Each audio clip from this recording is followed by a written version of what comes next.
Okay. This.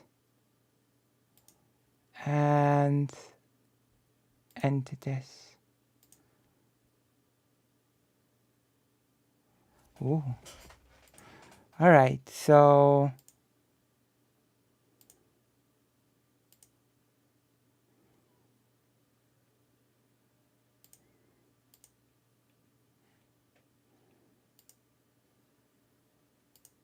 are we in? Did I manage to raid?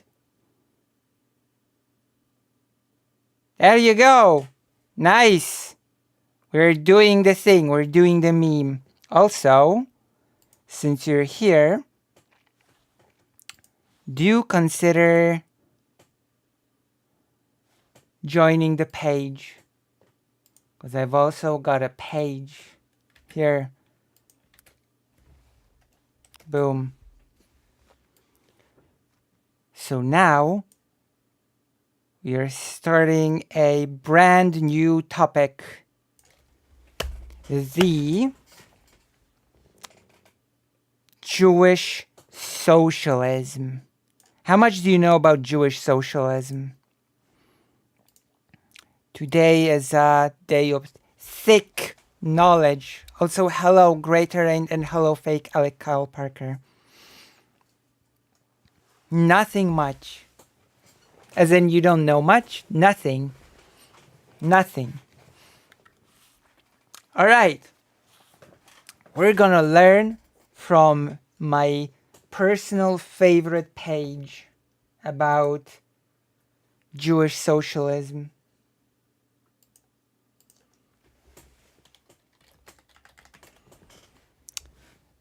Wikipedia.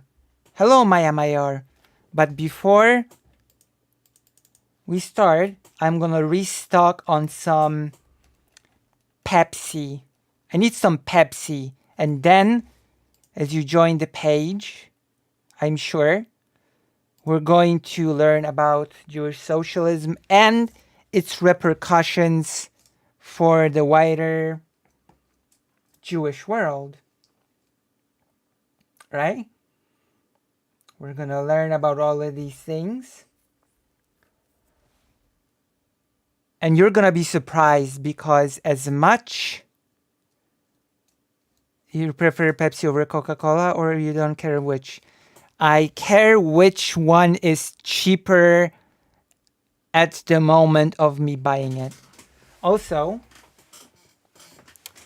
we live in a world dominated by Zionism, but keep in mind that is not the world that we've always lived in.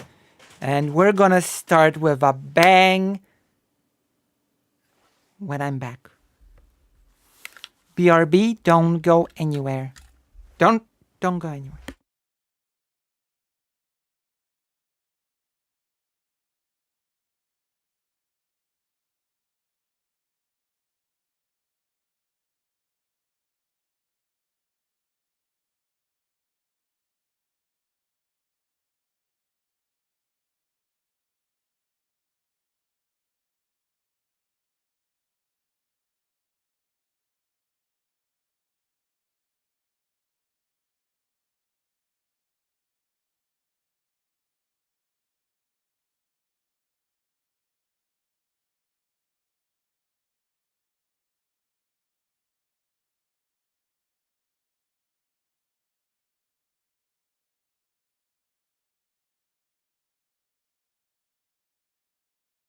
Also, if you want to help me get more Coca-Cola, donate on the page.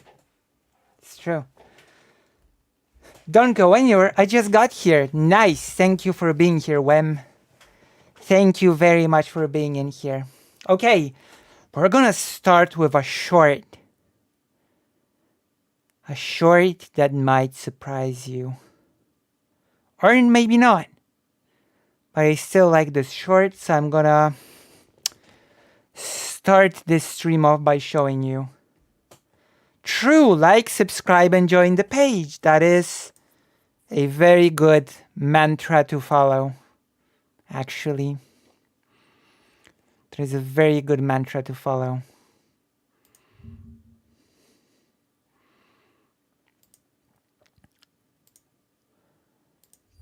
So the short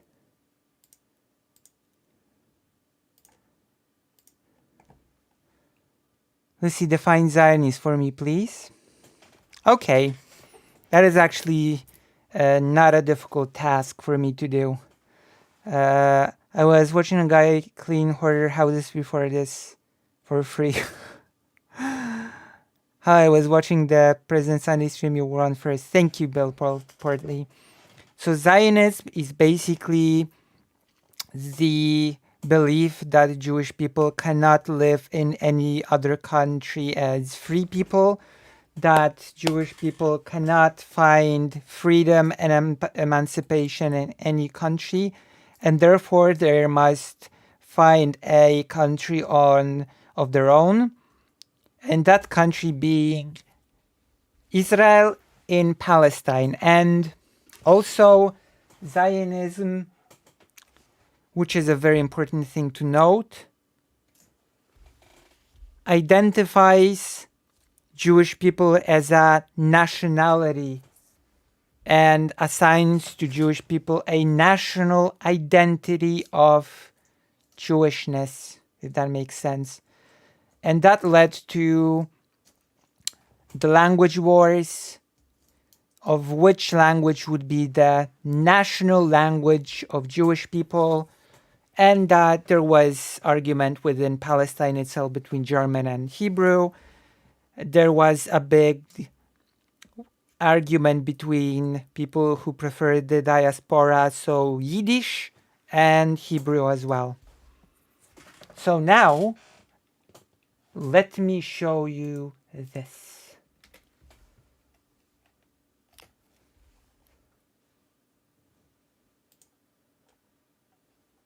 Oh God. I have to unmute it. So if I converted to Judaism, does Zionist belief mean I become Israeli citizen? Yes. Yes, correct. People that undergo conversion to Judaism do receive an Israeli citizenship by law, yes. But keep in mind that, well, free, you only say free because you are probably not aware of how long and difficult process conversion is. So that is basically probably why you say that it's free. The road to conversion is a long one. It can take years, and it's actually also pretty difficult. The act of conversion to Judaism is not just I convert to Judaism. There's a whole big process involved.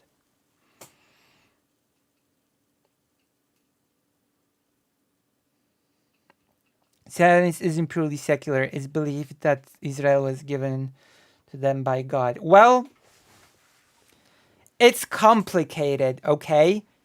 Because in theory, at least, the more Orthodox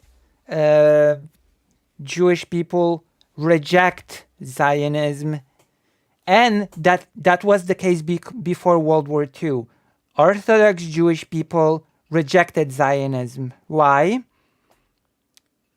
Because within Judaism, okay, and this is very important. Within Judaism, it is said that the return to Israel will only happen upon the coming of the Messiah, right? And there can be no going to Israel before the return of before the coming of the Messiah.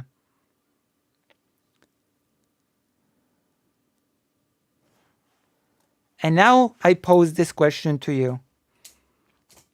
has the Messiah come? The answer is no. Which is why before the war, believe it or not, before World War II, most Jewish people, and you will not, like, it is hard to believe because we live in a world right now in which Zionism is a dominating force as an ideology. But it is important to remember, before World War II, the majority of Jewish people, by large, the majority of Jewish people were actually anti-Zionist.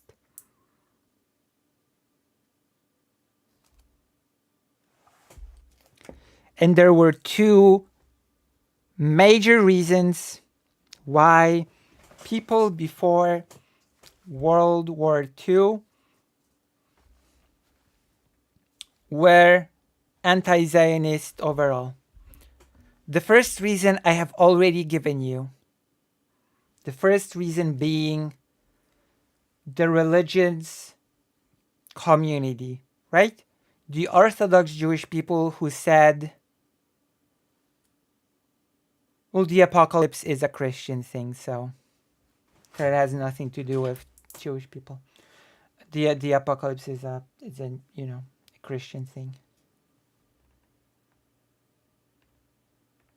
So, political Zionism has a very specific root in Austrian-Hungarian Empire, namely Theodor Herz as a main figure. True.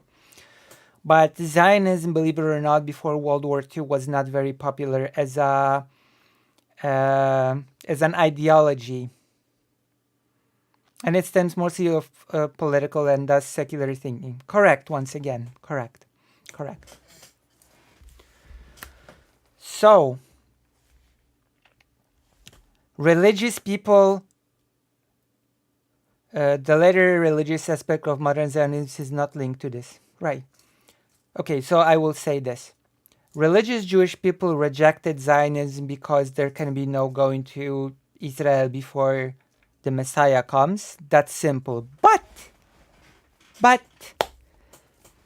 what of secular Jewish people? Well, secular Jewish people were mostly against Zionism as well. Do you know why? There is a big reason. There's a big reason why secular Jewish people did not like the idea of Zionism. And I've already given you a bit of the answer to that as well. That is because Zionism reframed the Jewish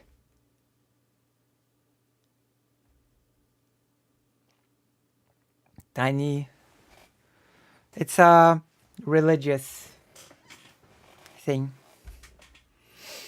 It's a religious thing.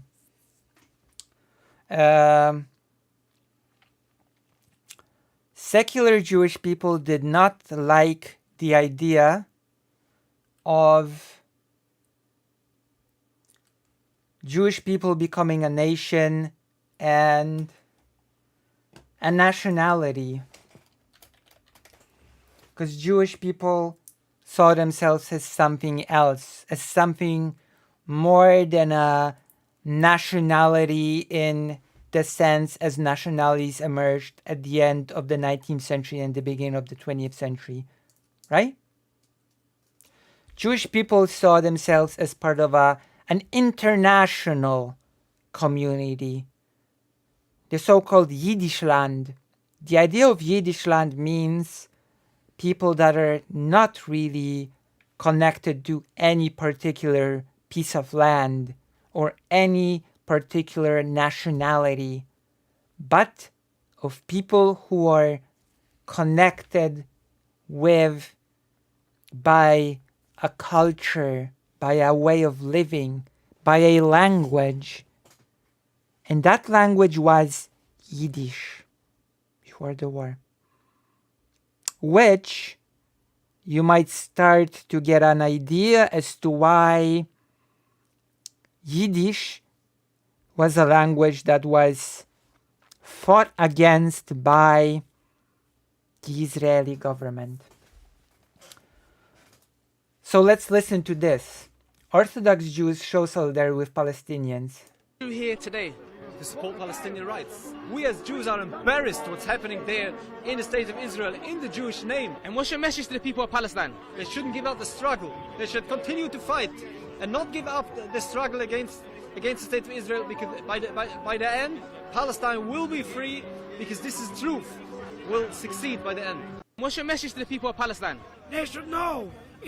We feel very shame what's going on there, especially they're doing everything in our name, in the name of Jews, in the name of the Torah, in the name of God. It's so shameful. We are with you. You have to know. The Zionists are strong. We are weak. But God is on our side. At the end of the day, the Palestinian flag will be on all Palestine, from the river to the sea. That is the whole of the So what brings you here? short. Say Jews are of Israel exclusionary. So this whole intro brings me to the topic of this segment. This was just a build-up, okay? A build-up which brings me to the proper topic which I want to discuss. We will read about it on the wiki.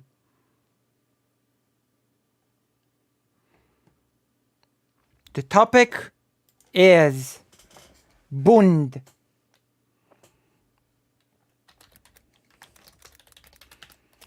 Bund.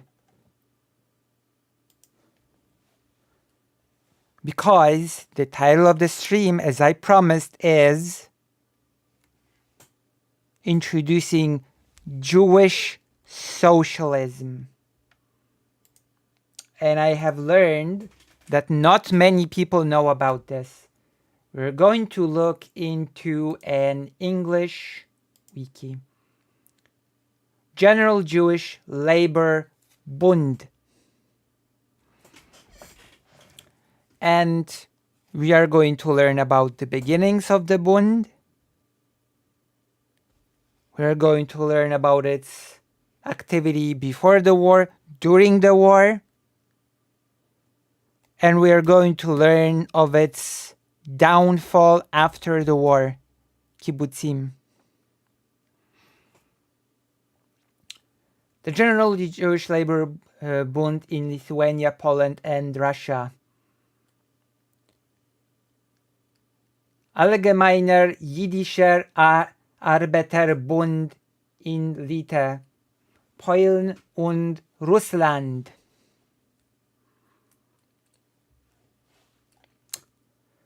Generally called the Bund. Der Bund in Yiddish.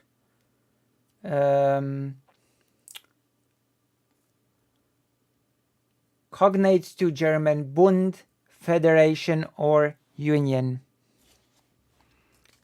Or the Jewish Labor Bund. Founding. The General Jewish Labor Bund in Russia and Poland was founded in Vilna, which, interestingly enough, that I have read in a book that I'm reading right now about the Yiddish press, that it was Bund, actually,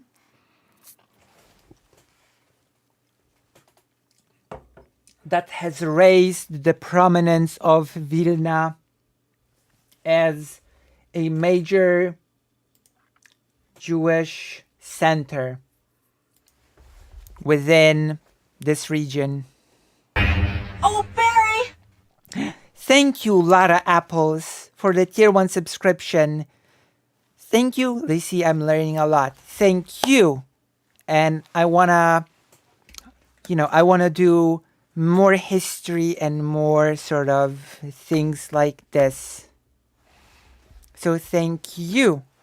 And we have a lot coming since I've actually been really sitting in the books lately. I might show you a book later. Let's focus on reading for now. I will show you a few books that I've been reading right now about Jewish history, because unfortunately, I must say that because of World War II, because of the effects of World War II, Jewish history is somewhat a forgotten history as well. And that is a thing that I want to remedy. As a Polish Jewish person, I want to share the history of Jewish people. But that's not the only reason, because I also want to share the history of the Roma people as well, and the race history. In the case of Jewish people, not exactly. It is more forgotten in the sense that over 90% of the Polish Jewish community was murdered during the war. The city of Warsaw was destroyed. So when it comes to, for example, the Warsaw community, nobody remembers. Nobody can know how it functioned, how it looked like.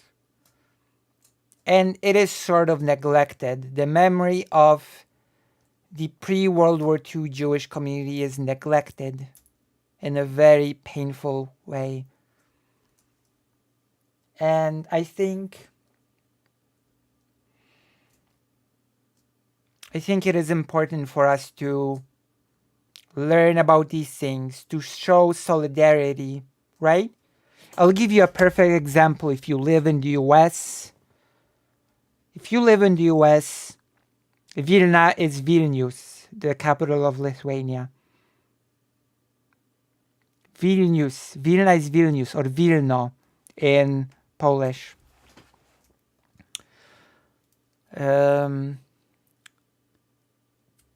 If you live in the US, then you are more than aware that the history, culture, legacy of the indigenous people has been forgotten,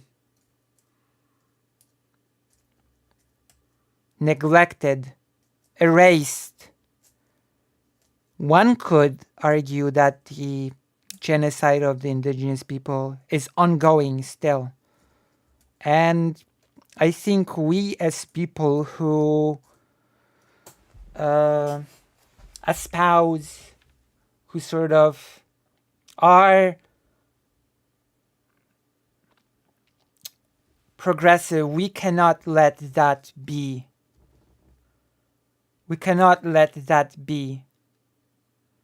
We need to unite in solidarity and push back against this.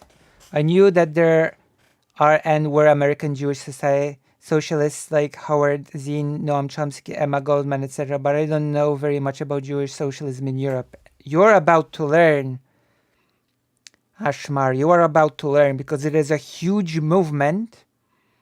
It was a huge movement. And it was a huge ideological counterforce to Zionism, the Bund. It is a name that is worth remembering. Why? Because while the Bund has been destroyed in Europe, we will talk about this, there are still small factions of Bund which exist and probably function within the US. So you might still actually find functioning Bund groups within the US, which might be an interesting thing in itself to look into. actually really wanted to talk to Shakespeare about it. A good friend of this channel. All right, let's continue reading about the Bund.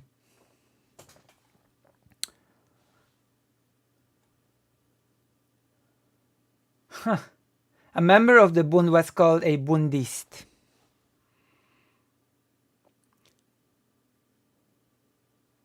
A Bundist was a secular Jewish socialist movement. Let's not get ahead of ourselves.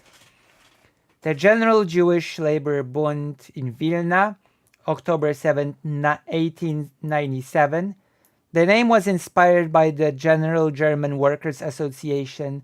The Bund sought... Oh, Barry! Thank you, Greater Rain, for giving Ashmar a tier 1 subscription. Pay it forward. Here is my money, Lucy. Thank you. Thank you very much. Okay. The Bund sought to unite all Jewish workers in the Russian Empire into a united socialist party. And this is a thing that I need to explain a bit.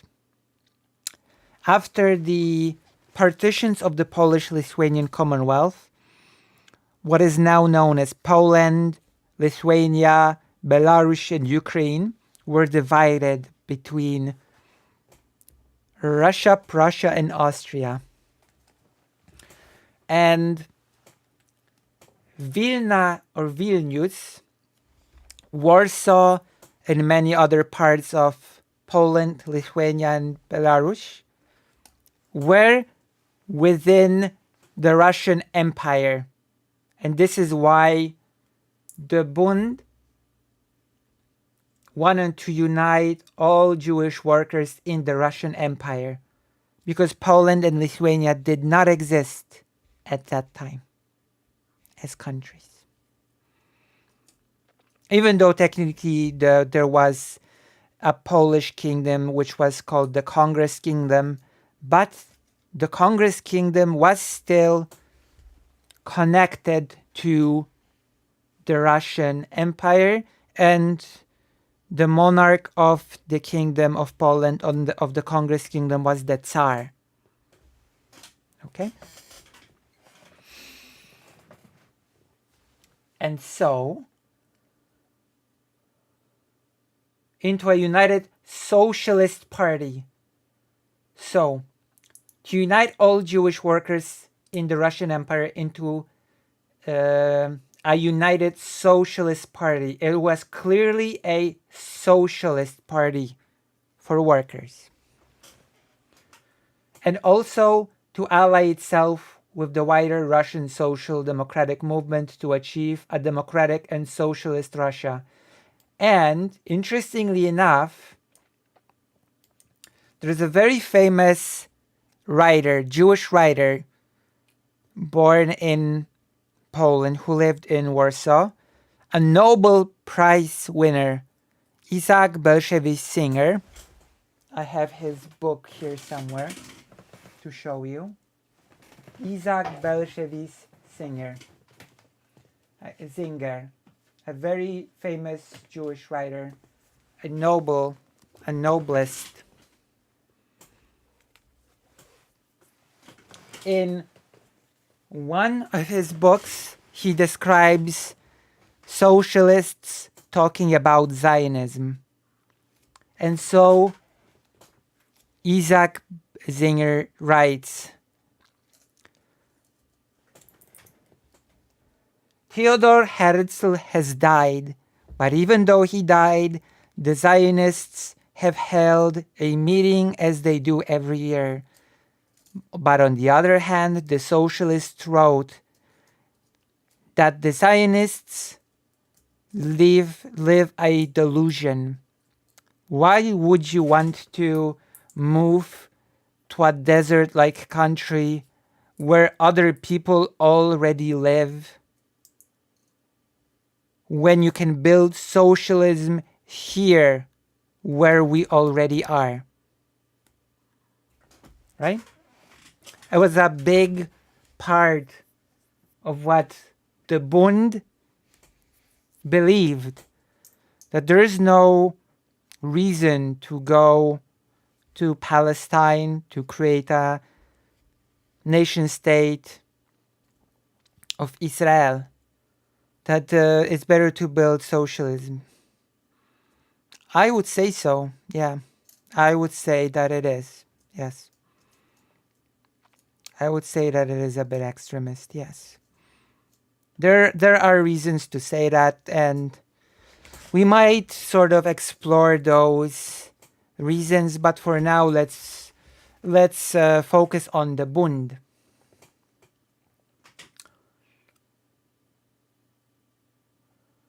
So, a united socialist party also ally itself with the wider Russian social democratic movement to achieve a democratic and socialist Russia. The Russian Empire then included Lithuania, Latvia, Belarus, Ukraine, and most of present-day Poland, areas where the majority of the world's Jews then lived. They hoped to see the Jews achieve a legal minority status in Russia.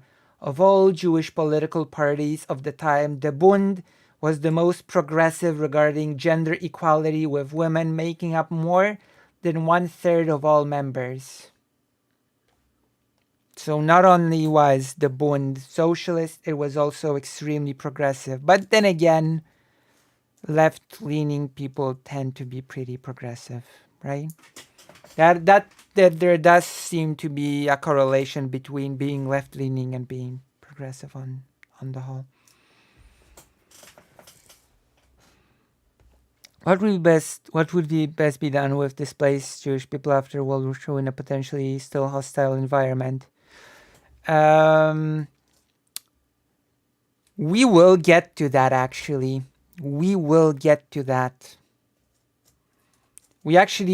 The Bund, believe it or not, Bund actually tried to answer your question after World War II. So stay tuned. I think your answer will be answered. Let's go.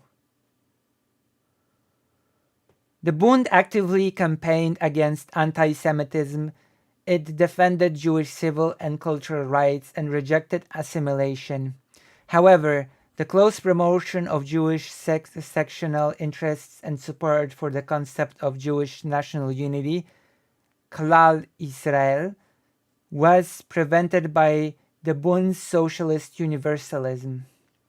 The Bund avoided any automatic solidarity with Jews of the middle and upper classes and generally rejected political cooperation with Jewish groups that held religious, Zionist, or conservative views.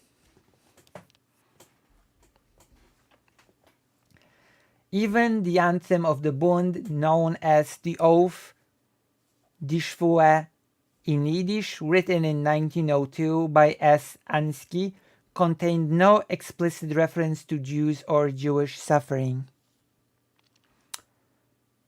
At the heart of the vision of the future of the Bund was the idea that there is no contradiction between the national aspect on the one hand and the socialist aspect on the other. As a strictly secular organization, the Bund renounced the Holy Land and the sacred language Hebrew and chose to speak Yiddish. This is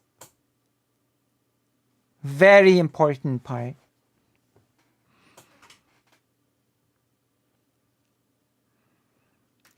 Is Zionist conservative right-leaning then? Not necessarily, but it leans that way.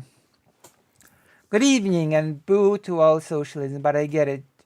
Jews were desperate and living in Tsardom of Russia. I would also become a socialist if, like, throwing person and grabbing itself a razor. Well, keep in mind, MCA DHD, that socialism as a concept is not the socialism that the USSR offered or that the Polish People's Republic offered. In fact,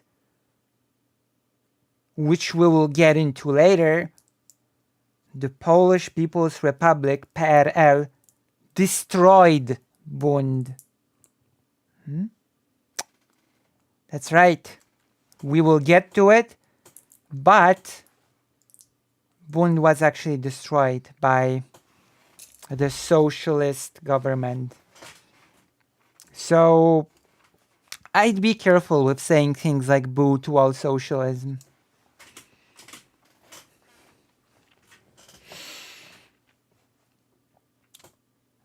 After Kremer and Kosovsky were arrested, a new party leadership emerged. A new central committee was set up under the leadership of Dawid Katz, Taras. Other key figures in the new party leadership were Leon Goldman, Paweł Piney, Rosendat, and Zeldo Fremensky. The second Bonn conference was held in September 1898. The third Bonn conference was held in Kovno in December 1899. John Mill had returned from exile to attend the conference, at which he argued that the Bund should advocate for Jewish national rights. However, Mill's line did not win support from the other conference delegates. The third conference affirmed that the Bund only struggled for civil, not national rights. In 1901, the word Lithuania was added to the name of the party. The Bund's membership grew to 900 in Łódź and 1,200 in Warsaw in the fall of 1904. During the period of 1903 and 1904, the Bund was harshly affected by Tsarist state repression between June 1903 and July 1904. 4,467 Bundists were arrested and jailed. In its early years, the Bund had remarkable success, gaining an estimated 30,000 members in 1903 and an estimated 40,000 supporters in 1906, making it the largest socialist group in the Russian Empire. It's part of the Russian social democracy, but I would like to go to the Bund in Poland. Separation of the Polish Bund. When Poland fell under German occupation in 1914, contact between the Bundists in Poland and the party center in St. Petersburg became difficult. In November 1914, the Bund Central Committee appointed a separate committee of Bund organizations in Poland to run the party in Poland. Theoretically, the Bundists in Poland and Russia were members of the same party, but in practice, the Polish Bundists operated as a party of their own. In December 1917, the split was formalized as the Polish Bundists held a clandestine meeting in Lublin and reconstituted themselves as a separate political party. So we will focus on the Polish one in our discussions. Also, a side note on socialism and USSR. Socialist communists had been fighting against Soviet in 56 Hungary, for example. That's right. That's right. Many communists and socialists were fighting against the Soviet model, believe it or not. So again, I would be very careful with saying boo to all socialism. It's a big topic, and I will gladly tackle it on future streams because it's also worth discussing, in my opinion. But for now, we continue with the Polish Bund.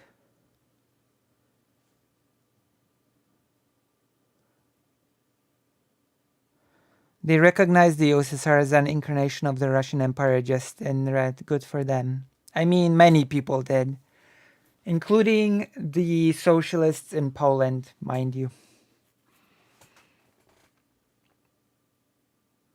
So we will talk of the Bund in Poland.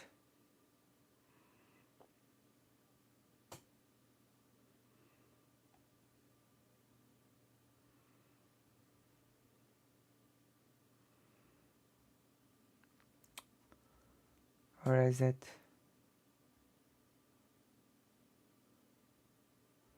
It has to be a dog of Bund in Poland. It's impossible. There is no.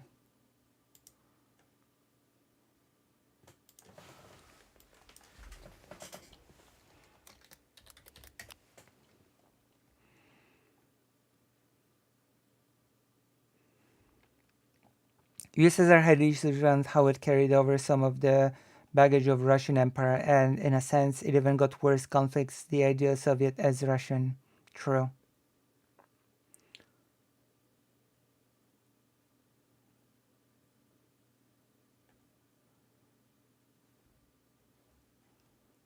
Mm.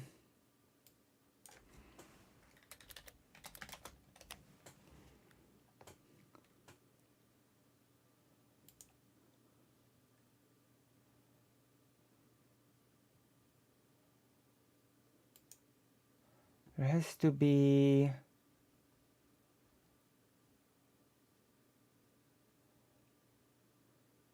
Bund in Poland. Okay, there we go. Bund in Poland. But it's.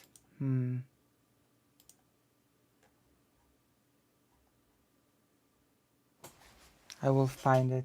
If no.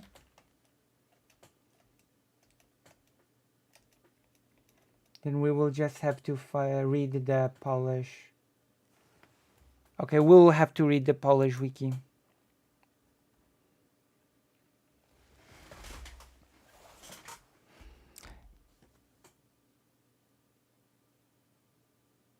Oh? Thank you. Thank you for this link. Thank you very much.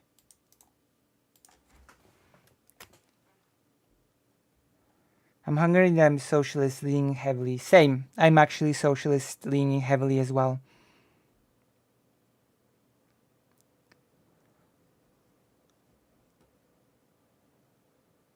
That's right.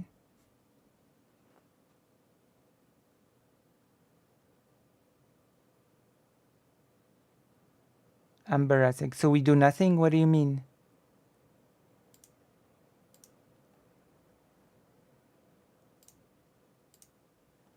We have to do something. We can do nothing. Okay, Polish Bund. The General Jewish Labor Bund in Poland was a Jewish socialist party in Poland which promoted the political, cultural, and social autonomy of Jewish workers, sought to combat anti-Semitism, as was generally opposed to Zionism. Anarcho-syndicalist. So, the Bund was opposed to Zionism, which is important to remember.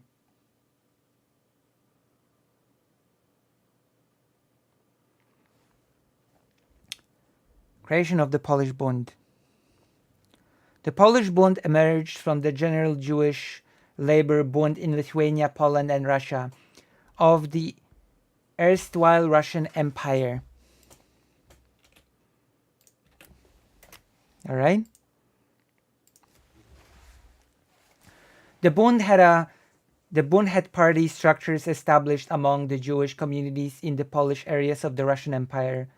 When Poland fell under German occupation in 1914, contact between the Bundists and Poland and the party center in St. Petersburg became difficult. We already read that in the other wiki. Communist split. In April 1920, the first convention of the Polish Bund was held, during which the merger of the Galician Jewish Social Democratic Party into the Bund was materialized. At the conference, a dispute over whether the party should join the Communist International erupted.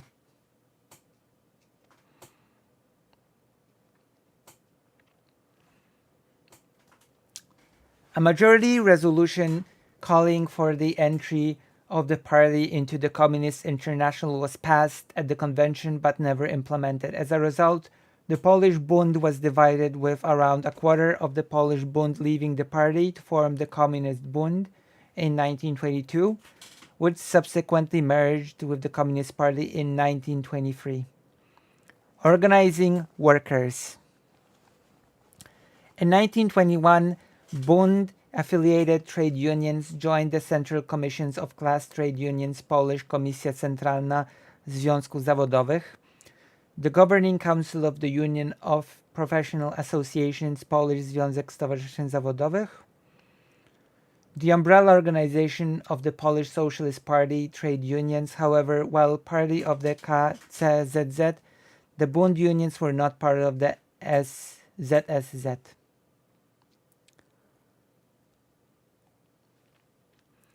Merger with Wilno groups. We will skip this. It's not important for our discussion. Electoral participation. Now, this we can talk about. Contrary to the other Jewish parties, the Bund advocated an electoral cooperation with other socialists, and not just between either Jewish parties or with other minority parties in the Electoral Alliance bloc of national minorities. Thence, Agudat Israel, Volkspartei, and the various Zionist parties were represented in the same, but the Bund never was, mostly because its potential partner, the Polish Socialist Party, was reluctant to appear as pro-Jewish party. Anti-Semitism thwarted socialism in Poland. No, let's note this.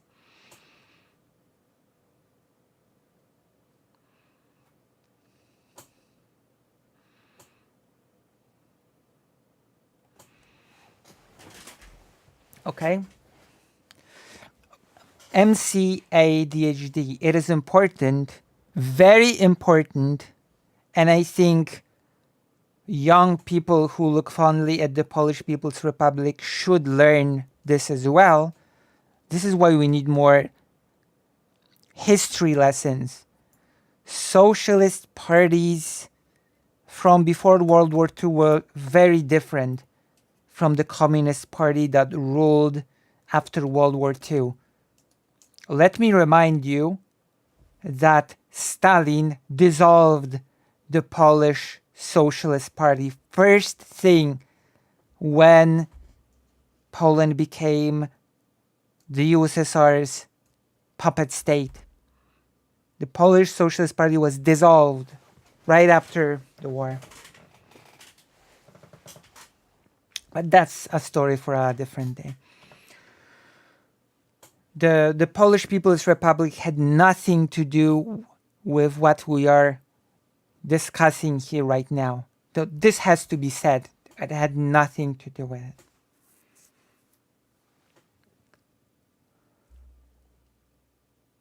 Not all socialists love 80s Poland, and socialist people had been also part of Solidarity.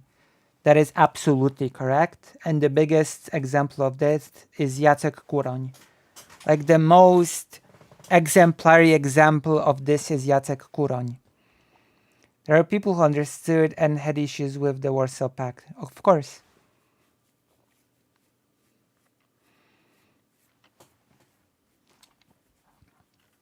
There are several reasons. Among them are, for example, the Polish Socialist Party being reluctant to cooperate with Bund based on anti-Zionism, on anti-Semitism.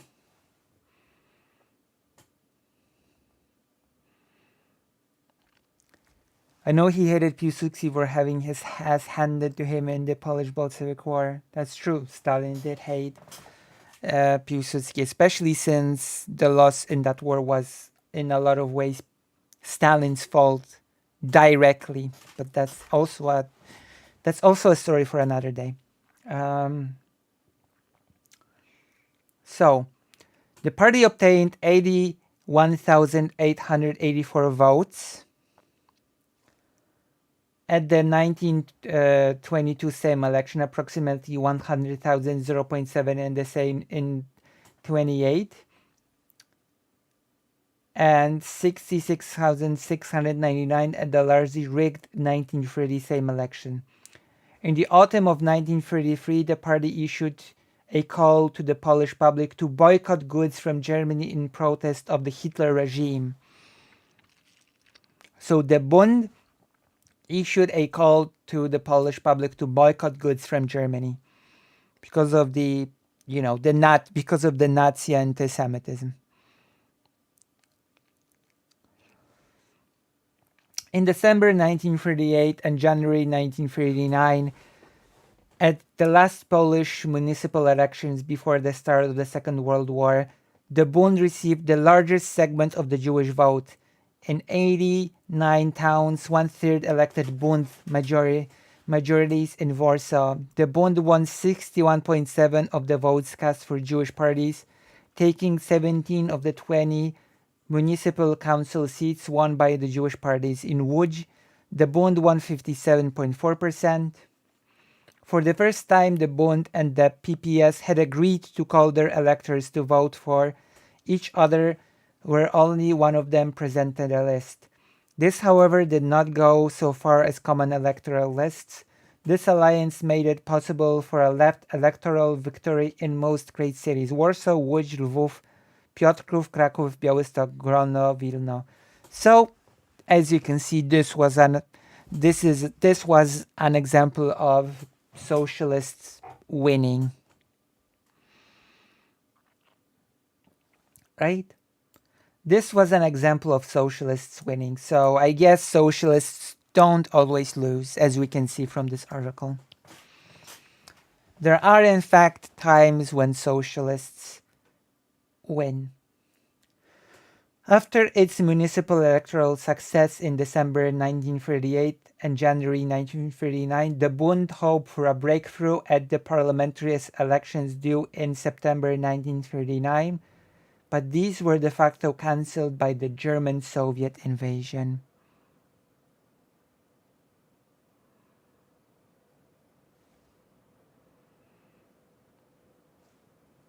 Right? There was a big breakthrough from Bund and the broader left in Poland, but then the Nazis invaded.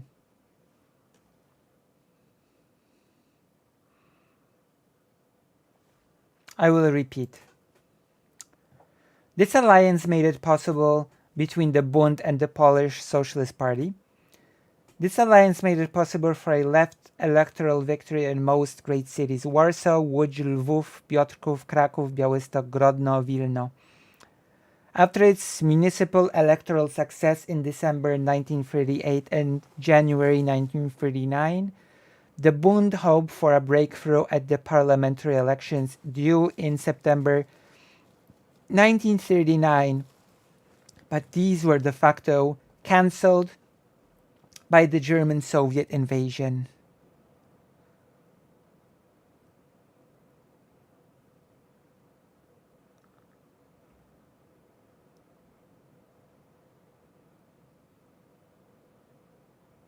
Right?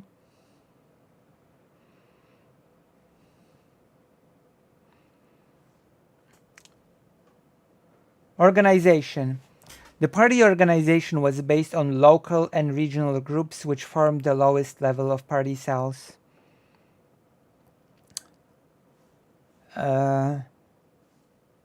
Each group had its local party committee.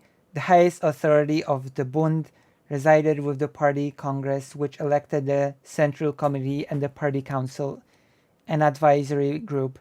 The central committee was composed of delegates designated by the larger local parties. In 1929, the organization of the party was changed. The party council was replaced by the head council, which was still organized by the party congress.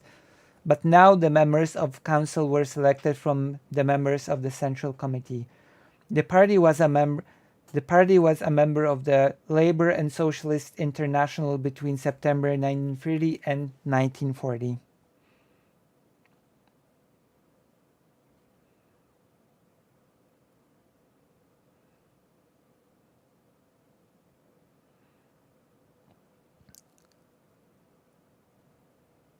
Oh. Interesting, Karas. We will need to cover this. Position towards emigration. In Poland, the activists argued that Jews should stay and fight for socialism rather than emigrate. Marek Edelman once said, Marek Edelman is like a very important figure in Polish history, once said, the Bundists did not wait for the Messiah, nor did they plan to leave for Palestine. They believed that Poland was their country, and they fought for a just socialist Poland, in which each nationality would have its own cultural autonomy, and in which minorities' rights would be guaranteed. Right? When the revisionist Zionist leader Vladimir Jabotinsky toured Poland urging the evacuation of European Jewry, the Bundists accused him of abetting anti-Semitism. Another non-Zionist Yiddishist Jewish party at the time in Lithuania and Poland was the Volkspartei.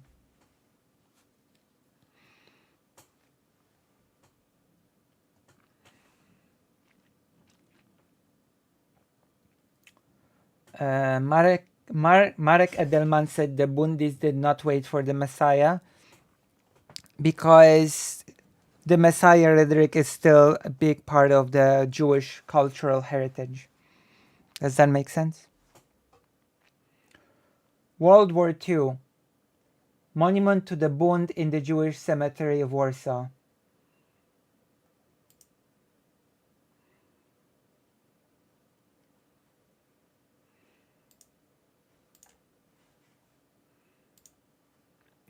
On August 26, 1939,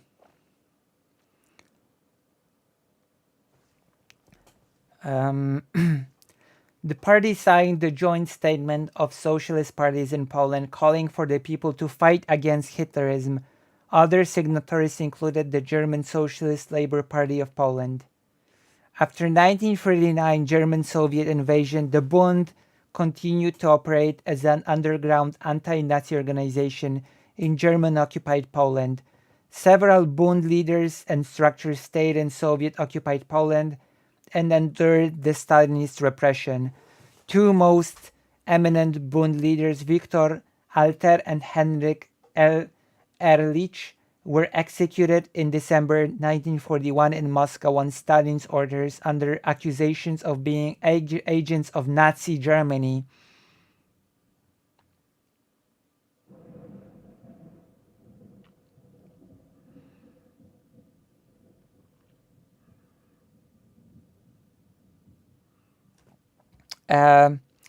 I know that Christianity spawned of Judaism, but I don't know why Christian beliefs would hold cultural relevance or momentum with Jewish people. They don't. The answer is Christian beliefs and cultural relevance do not hold any momentum with Jewish people. They don't. That's the answer. Okay? That is the answer to your question. They don't. In 1942, the Bundist Marek Edelman became a co-founder of the Jewish fighting organization that led the 1943 Warsaw Ghetto Uprising. Why the mention of what? Nothing Christian was mentioned. The Messiah is a Judaism thing. The Judaism speaks of coming of the Messiah, right?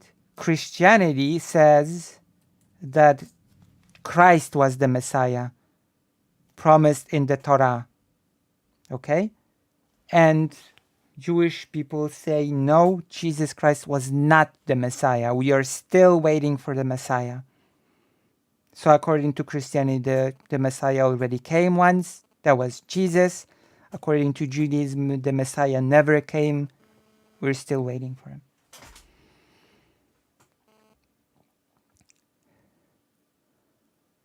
Okay? That is the big thing. Okay, let's continue. So, in 1942, the Bundist Marek Edelman became a co-founder of the Jewish fighting organization that led the 1943 Warsaw Ghetto Uprising. You can take a look at this. Job. Okay? The co-founder of the Jewish fighting organization called the Job that led the 1943 Warsaw Ghetto Uprising and was also part of the Polish resistance movement Armia Krajowa, which fought against the Germans in 1944 Warsaw Uprising. From March 1942, Samuel Zegelboim, a member of the Bund Central Committee since 1924, was the Bund's representative on the National Council of the Polish government in exile in London. He committed suicide on May 12, 1943, to protest the indifference of the Allied governments in the face of the Shoah, which is the Holocaust. Zygielboim's seat in the Polish exile parliament was taken over by Emanuel Scherer. However, as a Bundist resistant later wrote, the situation different between the government in exile and the National Polish Council inside Poland, even in July 1944. The illegal National Council within the country consisted of four parties: the PPS, the Peasant Party, the National Democrats, and the Christian Democrats. These groups were represented in the London Parliament in exile. So was the Bund, represented first by Artur Zygielboim and then by Emanuel Scherer. But in Poland, the National Council would not accept a representative of the Bund. Post-World War II, and this is very important, what happened after the war. 50-year anniversary celebration of the Bund, November 15, 1947. This is the beginning of the end of the Polish Bund. After the end of the Second World War, the Bund reorganized itself in Poland, while Zionists organized mass emigration to Palestine after the war. The Bund pinned its hopes to a democratic development in Poland. At the time, the Bund had between 2,500 and 3,000 members. Around 500 lived in Łódź. Michał Schudenfrei was the president of the party. Dr. Schleime Herschenhorn, the vice president. Salo Fischgrund was the general secretary associated with by Józef Haszunski. The party had functioning branches in Warsaw, Łódź, and Wrocław. The party ran three publications: Volkszeitung, Jung Wecker, and Głos Bundu, the latter in Polish. The Bund began setting up various production cooperatives together with Jewish communists. The Bund was active in promoting Polish Jews to settle in areas in Silesia that were previously German territories. Anti-Semitic activities continued in Poland after the war, and in Łódź, the main center of Jewish population in post-war Poland, the Bund retained a militia structure with a secret armory. The Bund took part in the Polish elections on January 1947 on a common ticket with the Polish Socialist Party, PPS, and gained its first and only Sejm seat in its history, occupied by Michał Studenfrei, already a member of the State National Council since 1944, plus several seats in municipal councils. In 1948, around 400 Bund members left Poland. The Bund was dissolved along with all other non-communist parties in 1948 following the consolidation of single-party rule by the Polish United Workers' Party. Stuldenfrei was then ousted from the communist-led parliament. And that was the end of the revival of the Jewish community in Poland. Many former Polish Bundists would go on to bolster and expand the Australian Bund, itself founded by a Polish Bundist in 1928, such as the Australian Bund's Cold War leader Bono Weinar. This includes the founders of the branch's SKIF youth member who modeled it after how it operated in Poland.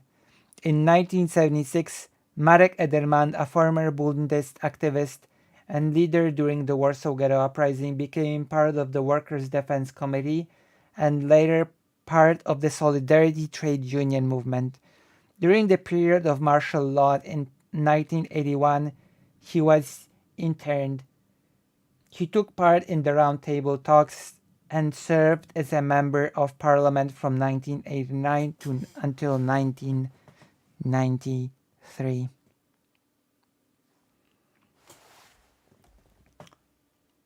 So that was the end.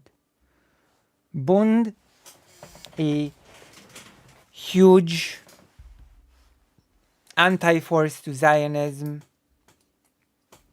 after the war did its best to reconstruct the Jewish community within Poland. That scared me. Thank you, fake Alec Kalparker, for giving Somnia Starek a tier 4 subscription. White. Thank you. But alas, this did not come to pass, as sadly the Communist Party of the newly formed Polish People's Republic could not suffer for a Jewish socialist organization to exist and did not allow a revival of the Jewish community in Poland. So unfortunately, this story has a very sad end, and we are living in the aftermath of it. We are living in the aftermath of it. And of course, I will say, as a little bit of a positive message, that the future is in our hands and that it is up to us to build a better future. All right? I think we are all in agreement about that. Okay. This concludes the segment.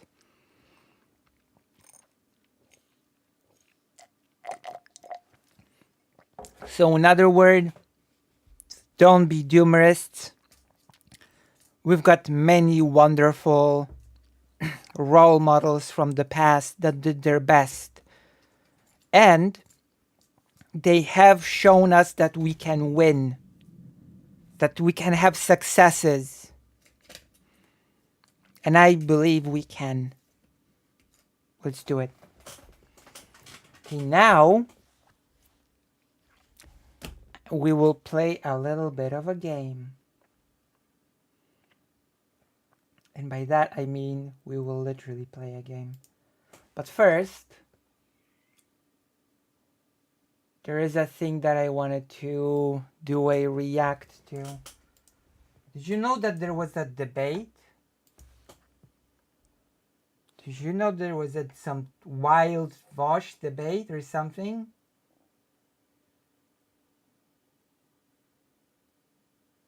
Ooh, interesting. Trump is toast. Okay, let's go, Vaush. I'm gonna look it up. I'm gonna look up the Vaush debate. Where's the debate?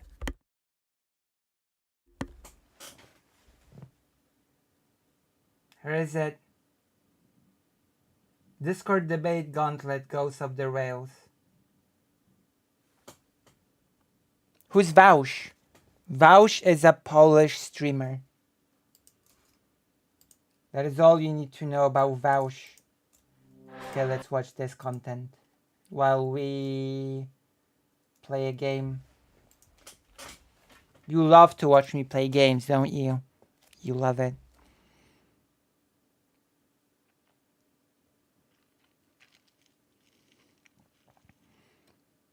Vaush is what dogs say in Hungarian.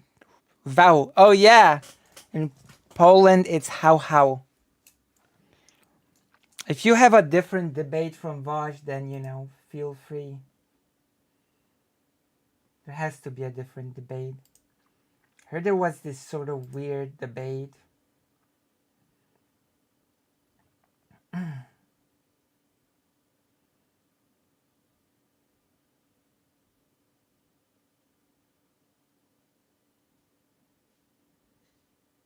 I think this is it.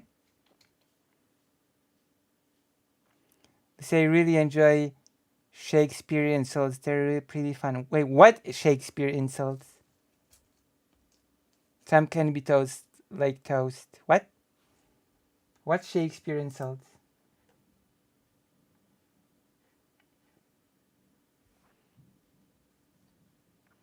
So I suppose Vash is the one that a snake says when they speak doggish in Hungarian. I see. Okay, we're gonna see the gauntlet thing.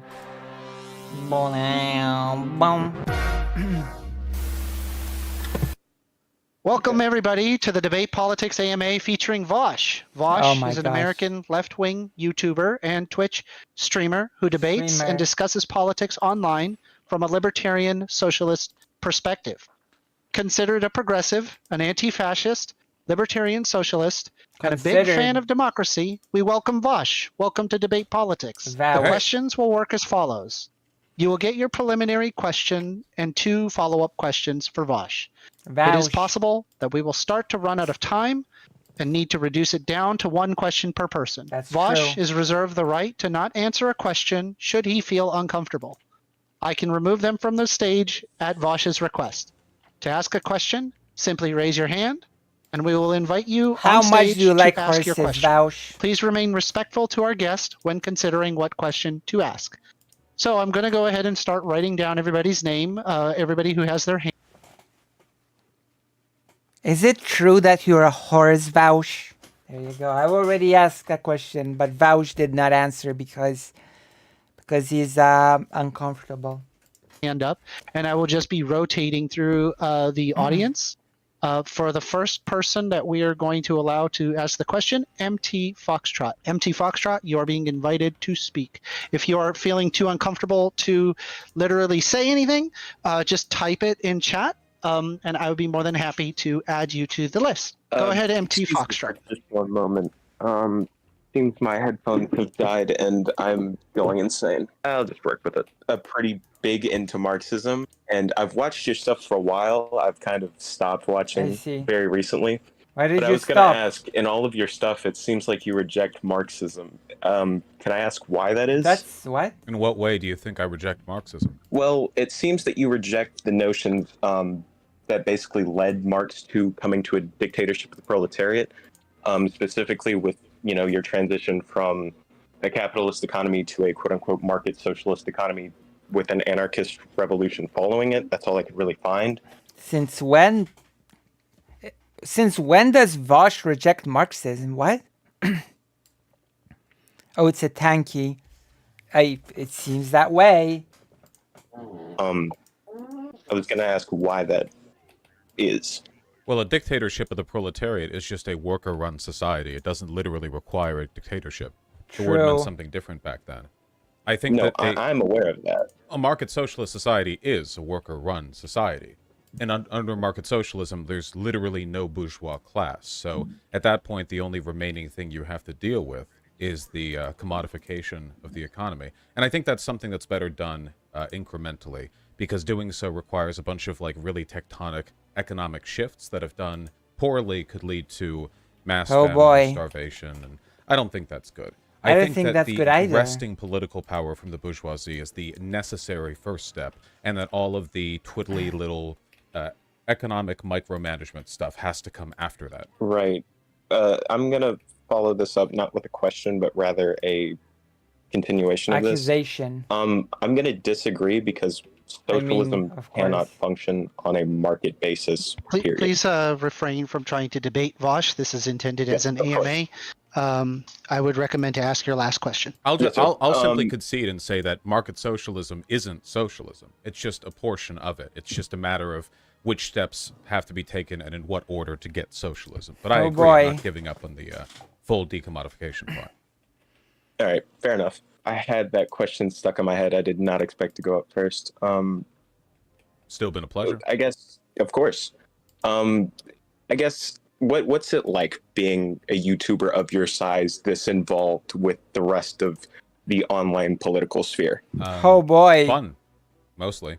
I mean, I get a lot of hate for it, and that can be frustrating at times, but for the most part, I enjoyed it. I feel pretty happy about the fact that, at least according to the messages and emails I've gotten, I feel I've had a pretty decent rate of success in improving people's lives. Giving them... Keep in mind, I don't quite get hate yet, but you can actually send me an email. On my YouTube description, you can find my email. Let me see if I received any fan emails from the fans. Okay, I'm gonna...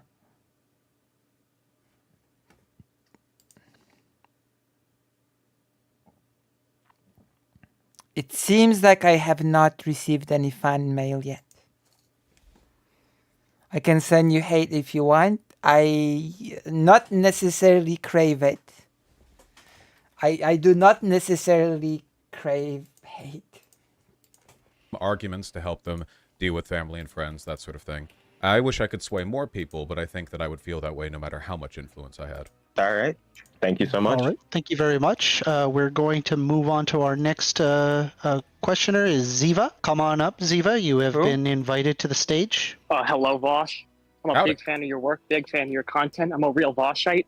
I was just wondering what you think of gooners, gooning, and things of that nature. I'm going to choose to be autistic and answer the question seriously. I actually don't like the fetishization of bad mental processes that much. It's one of the reasons why sometimes I can be really suspicious of people who like consensual non-consent, because I feel like the eroticization of things that are bad for you but you like doing anyway. What is gooning? Be a really goonism? good way of I don't know what that is. The continuation of those things, right? Like, oh, it's not an abusive relationship. It's just a constant like dom sub dynamic, or like, oh, I'm not a porn addict. I actually just have a kink for this specific, that kind of stuff. There are people asking in chat. I apologize for interrupting. Asking what is a gooner? They don't even know. My God. Oh, gooning is like it's when you have a fetish for being a masturbation addict. So like the idea of being like you. It's not just that you're an addict to that, but like the act of being one is like this itself the kink. It's like kind of It's like an Ouroboros a little bit. You know, you're kind of getting off on the getting off a little bit. All right, sorry. So like no love for us gooner Voshites. All right.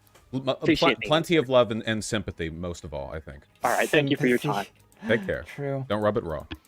I'll be honest, that was the first time I've ever heard that word. I've never heard of that word before. Anyway, the next person we have on the line is Cam Skittle. Cam Skittle, you are being invited.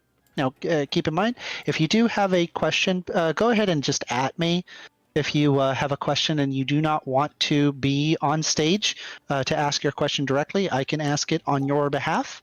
If you're too nervous to do so. Go ahead, Cam Skittle. Hey, my name is Victoria. I identify as xenogender, and I know you have a neutral to positive outlook on xenogenders, and I know that you are a gender abolitionist, but do you view xenogenders as the possible venue through gender abolition, as in the personalization of gender to a point where the societal hierarchies that were built into gender disappear? Or do you think there is another way you can do gender abolition that doesn't involve I think it could be an avenue. First and foremost, I mean, I'll be respectful towards what people want me to call them, but no, I don't really think that's the path to liberation.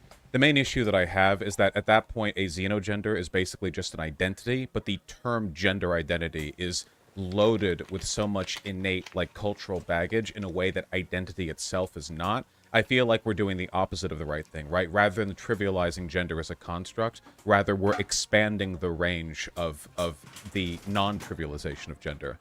You know, ideally, I guess, it would be with... I've met some xenogender people who just, like, don't care, and I think that's pretty cool. But I have also met some people online who seem like their version of xenogenderism seems to be, like, spending 6 hours a day talking about their gender and everyone else's gender and this, that, the other. And, like, at that point, it just feels like we've sort of wokely circled back around to caring more than anybody else about the topic that I don't want to even be, like, a cultural fixation, you know? But again, that's like kind of how people... I guess I can sort of see where he's coming from here.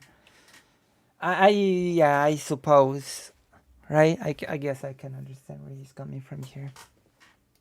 Handle it thing, and I guess there's a possibility that a lot of xenogender people just, like, don't give that much of a shit, and it would be fine then, I guess. It's difficult to know because, like, realistically, 99% of xenogender people that anyone is going to meet are going to be online, and a lot of them are going to be really young, and a lot of them, by virtue of being online and young, are going to be dumbasses. So there's kind of a negative skew in terms of perception. Well, that's not true. I'm not young, I'm online, and I'm still a dumbass. Which means that I've disproven Vosh, which means that I win. Maybe.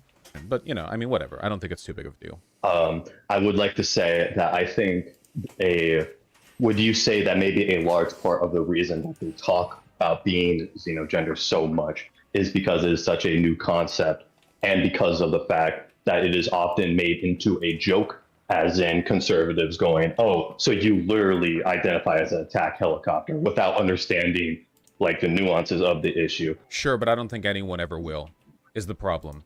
Like, people can barely understand gender as it's tied to our binary understanding of sex. Like, gender roles, even in the purview of cisgender people, still escape the understanding of most. Xenogenders will never be a generally accepted thing because the understanding of gender and social theory you need to have in order to get it literally just exceeds the brain functioning of most people. It's such an upper bar, you know? Usually you have to settle on simplified concepts if they're going to, like, sort of meet mass adoption, and I guess I just can't imagine. I actually don't agree. I don't think I agree. I don't agree on this. Vosh is wrong here. Yeah, I actually think he's wrong here as well. I think it's a bit of a strange way to look at it. That people will just never get it. That, like, there are many concepts that seemed like there are many current concepts that would seem unthinkable to understand for many people in the past, and yet here we are, and they became the norm. So I don't see that. We're very hopeful right now. I mean, I am always hopeful, of course. I'm Lucy Hazeh. I'm the positive streamer. Gender does not exist. End of discussion. It was created by... What?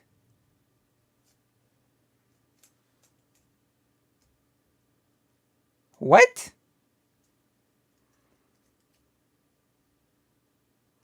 How can Jewish people that have lived in Western society for over thousands of years be smuggling something into Western society? You do realize that Jewish people have been part of Western society for a long time, right?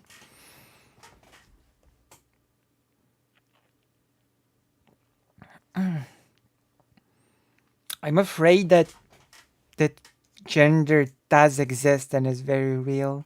Yogurt fingers. So what is your definition of perversion? There's a lot of poetic and historical understanding of various symbols that is potentially used or incorporated into xenogenders. That is true. Karasu, I will leave the yogurt person to the discretion of the mods, I guess. Let me check.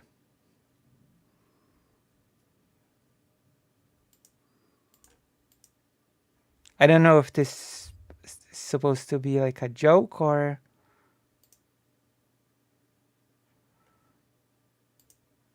It's very late. I don't know. Let's continue. Imagine a world where the xenogender stuff. Oh, you don't see them. It's the... It's in the YouTube. It's in the YouTube chat. Also, I should restart the side chat on the page. There we go. Is it a funny joke or problematic? Yeah, YouTube chat, yeah. Yogurt fingers. If you cannot see them, then you should switch from top chat to live chat. Switch from top chat to created by Jewish sexuologists sort of makes me, It makes me think that it's about something else. Also, smuggled perversion.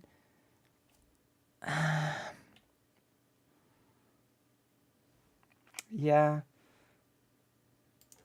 Stuff is understood in that way. There are cultures historically and around the world today that have more than two genders, but to my knowledge, there has never been one that has understood xenogenders, because I think it's like a very esoteric academic thing. Doesn't make it wrong, mind you, But like, goddamn, can you imagine explaining to your average like Midwest dad what all this means? Well, helicopter gender doesn't literally mean you identify as a helicopter. It means that there are attributes and so. No, I think that's a stretch. I think that's a stretch that is just unknowable and not understandable to people. Like, as society moves forwards, our understanding of concepts also broadens. So I just don't believe so. I mean, like, money is made up, but I can tell that at the I can use that at the bakery. Yeah, exactly. Like, it's intuitive once people learn it. I think so, yeah. Social characteristics ascribed to helicopters. Godspeed. Look, if we all get smarter, maybe we'll be ready for it. And then my last follow-up question would be, isn't this kind of the same type of arguments that people have used against non-binary people when they were first introduced? Oh, well, now you're kind of complicating the gender theory even more by adding a new factor that isn't man or woman. Originally, we just had gender nonconformity, but now you're kind of trying to add a spectrum outside of the binary. So I don't know, I think you're just kind of complicating things, and try explaining non-binary to a Midwestern dad. Isn't I agree. Kind of the same type of argument? Yeah, it is. I say the same stuff about non-binary people. I think it's a bit easier to get non-binary than it is to get the broader theory behind xenogenders. But yeah, my basic criticism, the idea of it like expanding the range of scope and attention given to a subject that I want to abolish. I don't agree with this. In fact, more and more people, I think, are accepting of non-binary identities. Like, we don't possess some special type of intellect that allows us to understand these things. These things fundamentally are not extremely complicated. You don't require a special level of intelligence to understand these things and these concepts. Entirely, and being too academically nuanced for most people to really be able to get. That applies to non-binary people too, just to a lesser extent, because I think the concept's a little bit more intuitive, like not identifying with either, right? Because then it's sort of like like some people treat non-binary as a third gender, and that's not correct, but people do, even left-leaning people. Yeah. So people struggle even with that. People are, we're all a bit challenged up there. Also, side note, association to animals even describing sexuality had been not uncommon in history. True. That is correct. Yeah, that's fair. I guess my final words will be Vosh bad. We are See. playing around That's- expressions. Take yeah. care. So for the next person, we're going to All of invite humans, Netrunner. Netrunner, I'm looking for you. Sorry, give me 1 second, Netrunner. I guess I just There's don't so agree many with people in Vosh this here. chat. Apologies. Let me just go ahead and just type the I name. just don't agree We have here. a couple of questions from in chat that can be asked on the stage. Do you want me to ask? Oh, the I question? already have them in the list. All right, come on up, Netrunner. Go ahead. So to go back on the Roma stuff, there is a specific dance called the fox dance. Rokatank. No, przepraszam. Rokatanc. It's probably tanz, like the Polish word taniec, right? Tanz? Is it tanz? I mean, highly sexual dance, intimidating coupling foxes. That's interesting. I mean, foxes are pretty cute animals. That has to be said in non-uncertain terms, right? Foxes are just cute.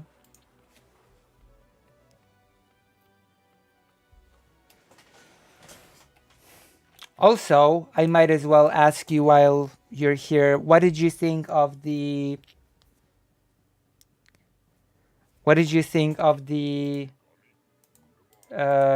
Roma coverage I did on the President Sunday channel, Karasu? Did I do it justice? Do you feel I did it any justice? So my first question to you would be, We have to explore would you the rather topics not more. have the right to vote, or would you rather be drafted?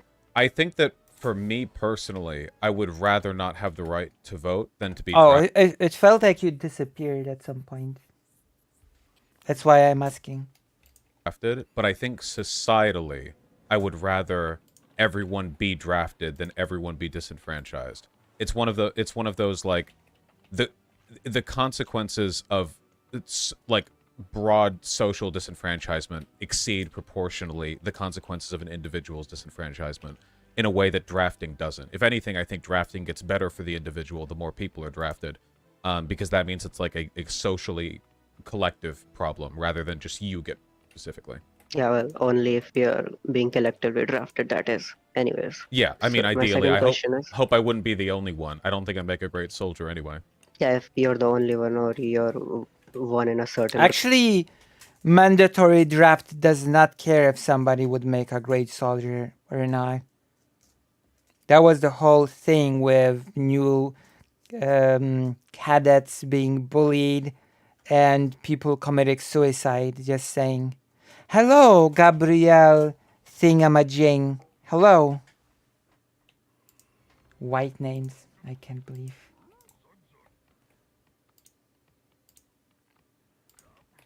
Can't believe the chat is infected with Bro, whiteness. so my second question is, like, what's worse? Mutilation or forced sex? Mutilation or what sex? Forced sex.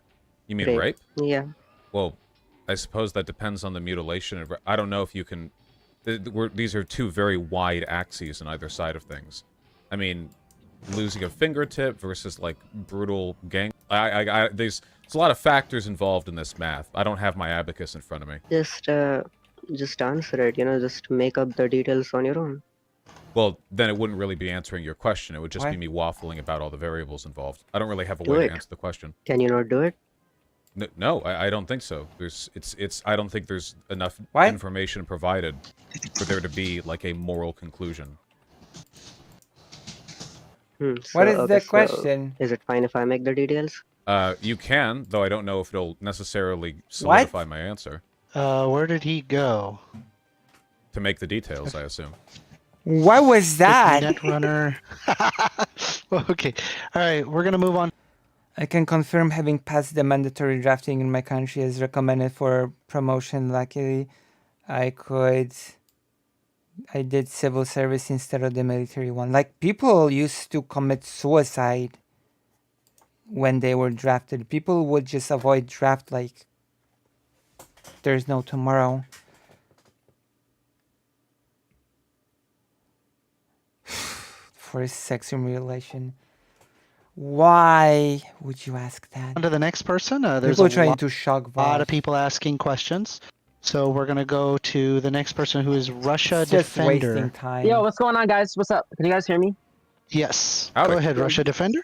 All right, so Russia Defender. I had a question, Vosh, right? So Is it about last Russia? week I saw you did a video, which I was pleasantly surprised by. You actually stood up for white South Africans against the leftists who are kind of like Professor Flowers and all these people. So the question is, what are you doing in the next 90 to 100 days to defend the white race? What are you going to be doing in the next 100 days to defend from the leftists and the South Africa stuff? Go ahead. Well, when I'm going downtown, I practice defensive driving so Why? that I, a member of the white race, aren't hurt by like getting T-boned at an intersection.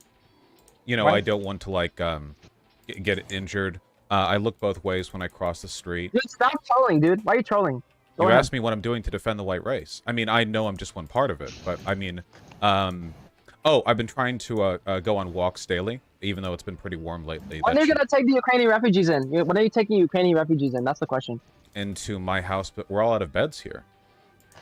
Oh, but I thought you cared about Ukraine. I thought you cared about the Ukrainians who are, killing Russians. This is such a weak question to ask. That is, when will you be taking Ukrainian people into your house is such a bad ass question to ask. Do you know why? Because in Poland, people literally took Ukrainian refugees into their houses. I took refugees into my house. I had 2 Ukrainian refugees in my house. A lot of Polish people literally did take Ukrainian people into their houses. So it's such a weak question to ask as a gotcha.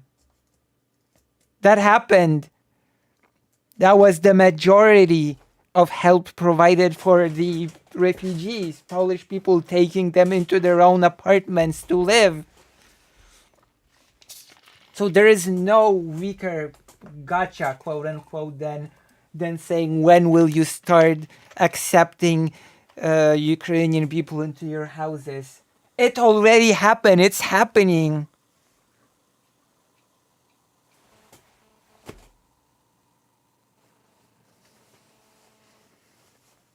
Like, come on. That's weak.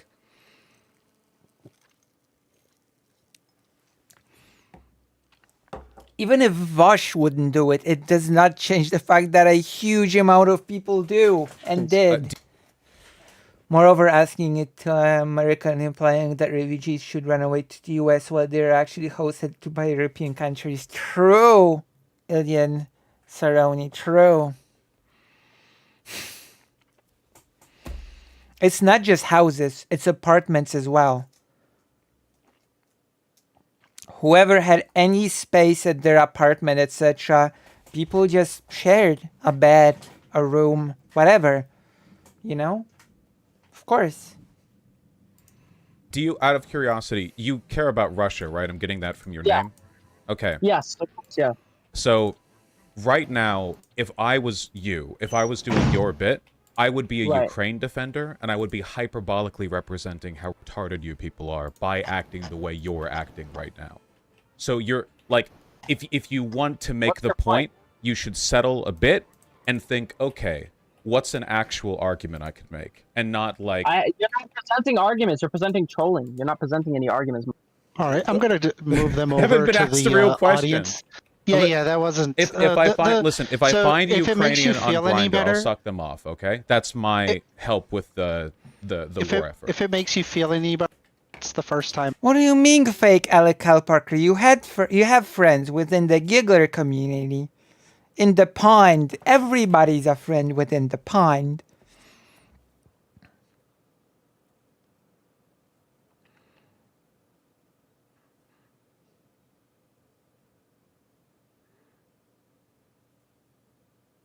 Oh. Name one. Somniostatic. I've seen that person, so... Ufren. See? Gabriel Cinemajig. I like people like that. Oh, okay. I think. Okay. There's gonna be a number of those. That's just fine. FYI. No. I like people like that. There have been some very offensive to, questions that people want to ask you. So I just want them to try their best. Like, wait. They can hear me right now, right? Yeah, of course. Okay, so as a forewarning, if their goal is... So I'm letting them know, because I want them to try their best. You can't out-rhetoric me. So if you think you can get me on something, it has to be of substance. Like, you're not going to get me on, like, bring the Ukrainian... Like, think of something. Like, I've said things surely you disagree with, right? Like, you have to give me a real... Because you're not going to, like, one-up me on, like, doing a goof. Because I'm great at goofing. I love goofing. The best goof for people have ever seen. I'm just letting them know. And for the next person, we're going to invite Freddie. Go ahead, Freddie, with your question. Hi. Okay. First, I want to say thank you. I've been watching you for like many years, and I'm actually like kind of nervous right now. But I work as a hairdresser, and I've had this reoccurring client that the first time I had her, she just outwardly told me that she's a part of QAnon, and I live in Florida, and I'm a closeted trans person, and I don't know what to do in that situation. Jesus Christ.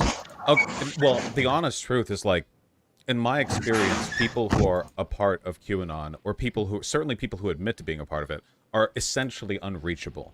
There's this unfortunate, like, because my hope when I went into this, right, was like, well, everyone can be reached. And that's true on, like, an averages scale, but on an interpersonal level, that is a level of far gone that is difficult to deal with. Yeah, I wouldn't even engage. I don't know if they'd be crazy enough to be like a threat to you if ever you did try to disagree with them or anything like that. I can't imagine a person saying that to me, like, directly, you know. Usually that stuff's online. Yeah, I'm sorry. No, they told me it because I asked them what they do for work, which is just something you ask everyone, really. And she just outwardly told me, and it made me extremely uncomfortable. And she really likes me doing her hair, so it makes me, like, very uncomfortable. Jesus Christ. Yeah. But my other just very, like, side question, because I've got to show my little autistic rant in here somewhere, is what are your opinions on Five Nights at Freddy's? The first game or the whole franchise? Either or. I think the franchise has spiraled off into, like, self-parody at this point, but I genuinely think that, like, the first one was, like, a spark in the bag, like, indie horror title that actually did... I think that the attention and the money that the first game made was totally deserved. I think it did a really, like, pretty amazing job of capturing a very specific kind of horror that even today is really difficult for people to capture, and certainly, and as evidenced by the fact that the subsequent games have failed to do it. Yeah. I guess but at the same time, it's also kind of spawned the entire, like, mascot horror genre, which is largely dog shit. So I don't know. We can, I guess, chalk that up to, like, an even L and W ratio on the industry. I really do like the first one, though. Thank you so much. This really means a lot to me that I was able to talk to you, because I've been watching you for so long. I literally, like, have your videos playing, like, constantly, even in the background. Thank you so much. Only the good ones, I hope. Take care and stay safe, all right? Thank you.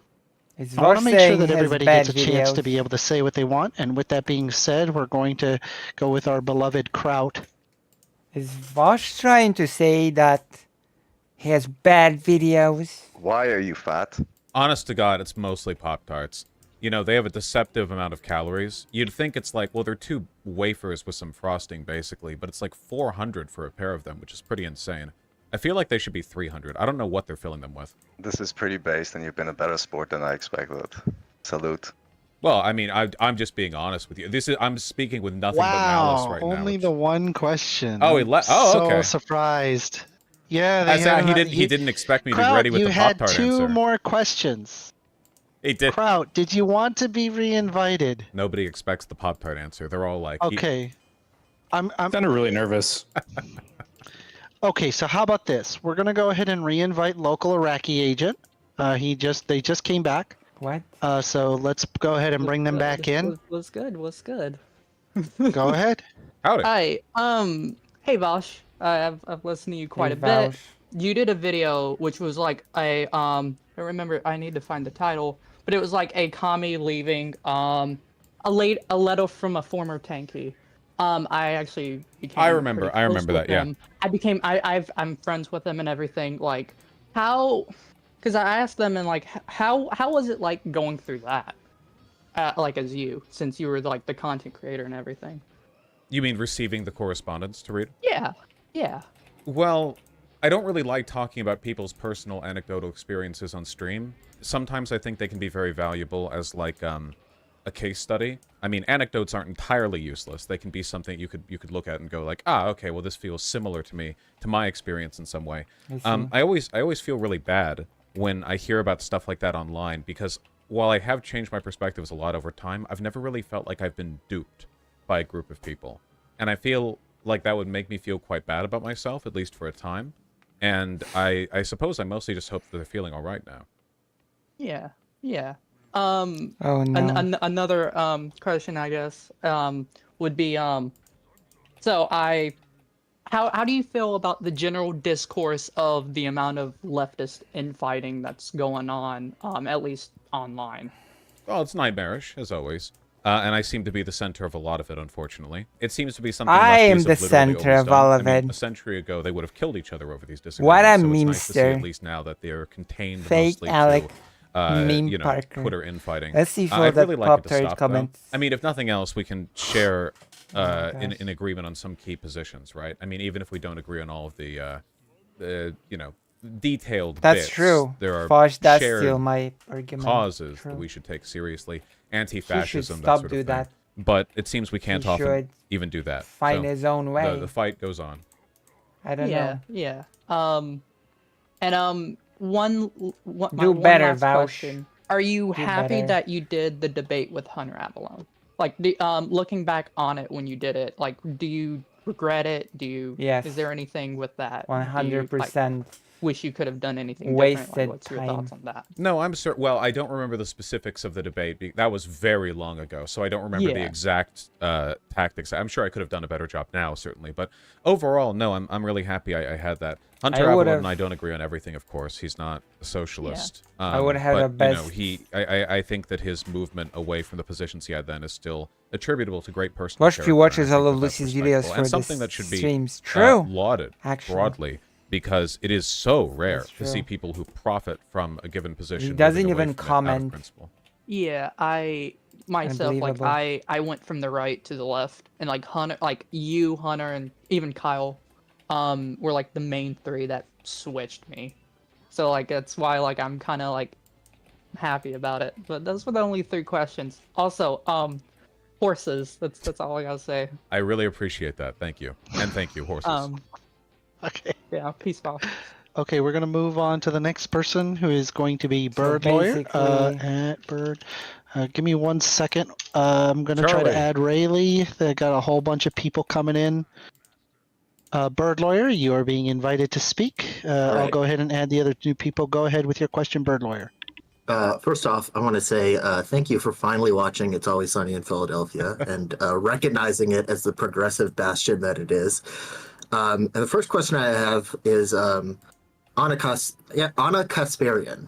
I don't know if you're ever going to get to the level of being friends ever again, but do you think that you could ever be like amicable with her? Or what would it take to get there? No, I would like to. I genuinely, like, in spite of what a lot of people think, my numbers-wise, I really genuinely don't benefit from drama. I would like to be on good terms there. I would like to be on good terms with all of the people who I dislike, from the bread tubers to the tankies to whatever. I don't want ever, like, any bridge permanently burnt. But, you know, I think that her behavior right now is just ridiculous. So as long as she's behaving Yes, this way, that's I a don't good really see a answer. path forward. If she ever stopped this and Samuel Static, we need to add a Vosh emote. circumstances change, Let's then add yeah, a I would be happy Vosh to. emote. I mean, I reached out to her privately, even when the drama was sort of beginning We to need it. kick off. People you know, demanded it. ideally, I'd like to handle a lot of this stuff privately because, you know, maybe you can influence people behind the scenes and avoid what would otherwise be this big public confrontation. But, True. You know, we'll see if it ever happens. That kind of leads into my second question. Knowing what you know now, if you could go back to the person tweet, like the day of, do you think that you would do anything different? Well, I didn't engage with that tweet on Twitter. At least I don't think I did. My memory's pretty bad. I remember not engaging with that tweet directly. Maybe I liked some responses to it, other people trashing her. I tried to keep a hand off it, and I messaged her privately. I think... Oh, yeah, I think looking back, though, I don't know if she... Sounds kind of sanctimonious. I don't know if she could have been saved. The arc that she went on, starting from that point, it was already too late. I would have to go back further. Maybe there was some kind of point before that where she lost faith in the left or in the online left enough that it like hardened her to any potential, like she grew too cynical to that. I don't know. Maybe that happened years ago, but I think that point was already too late to keep this from happening. I could be wrong, though. That's just my impression. All right. And then final question. Do you have like a 24-hour? I loved your 24-hour stream. So you have one planned in the future at some point? Today? Yeah. Well, the next one, I know that for sure we're going to do a... I assume so, at least. I haven't checked with them, but I imagine it would be good to. Progressive Victory fundraiser stream, because we haven't had Progressive Victory do canvassing and phone banking work during an actual presidential election. And this is going to be like an all-hands-on-deck kind of thing. So... I want to like help with funding there, even though I think they've secured funding from other sources too. So I could handle that 24-hour one. I'm really proud of the work they've been doing. If you think you all and there's that, agree with me on this, there are right? a couple other I have in mind. I've been really hesitant to lately because my sleep schedule has been so bad that I legit worry that I'd be like 13 hours in and I would just like die in the chair and then sort of like rot here visibly with the flies and stuff. But I do like 24-hour streams. I'd like to do some again. All right. Well, thanks, man. I think I can handle them, no problem. But we are going to the next person, who is going to be Deer. Let's Deer. go ahead and invite Deer to the stage. Oh, Deer. Give me one moment. So I had a quick question for you, Vosh. What do you think Democrats can do in this upcoming election to have a repeat of 2022? I know it won't ever be the same like it was, but what do you think they should focus on? Oh, dear. That's really difficult. I think... Honestly, I think they have to be meaner. It's like there are so many. I guess it's not though. If I ever know someone who pulls and I'm gonna nuke that bridge, I'm gonna set it ablaze. I will do all I can to make sure that bridge can never be rebuilt. Hey, Mimi.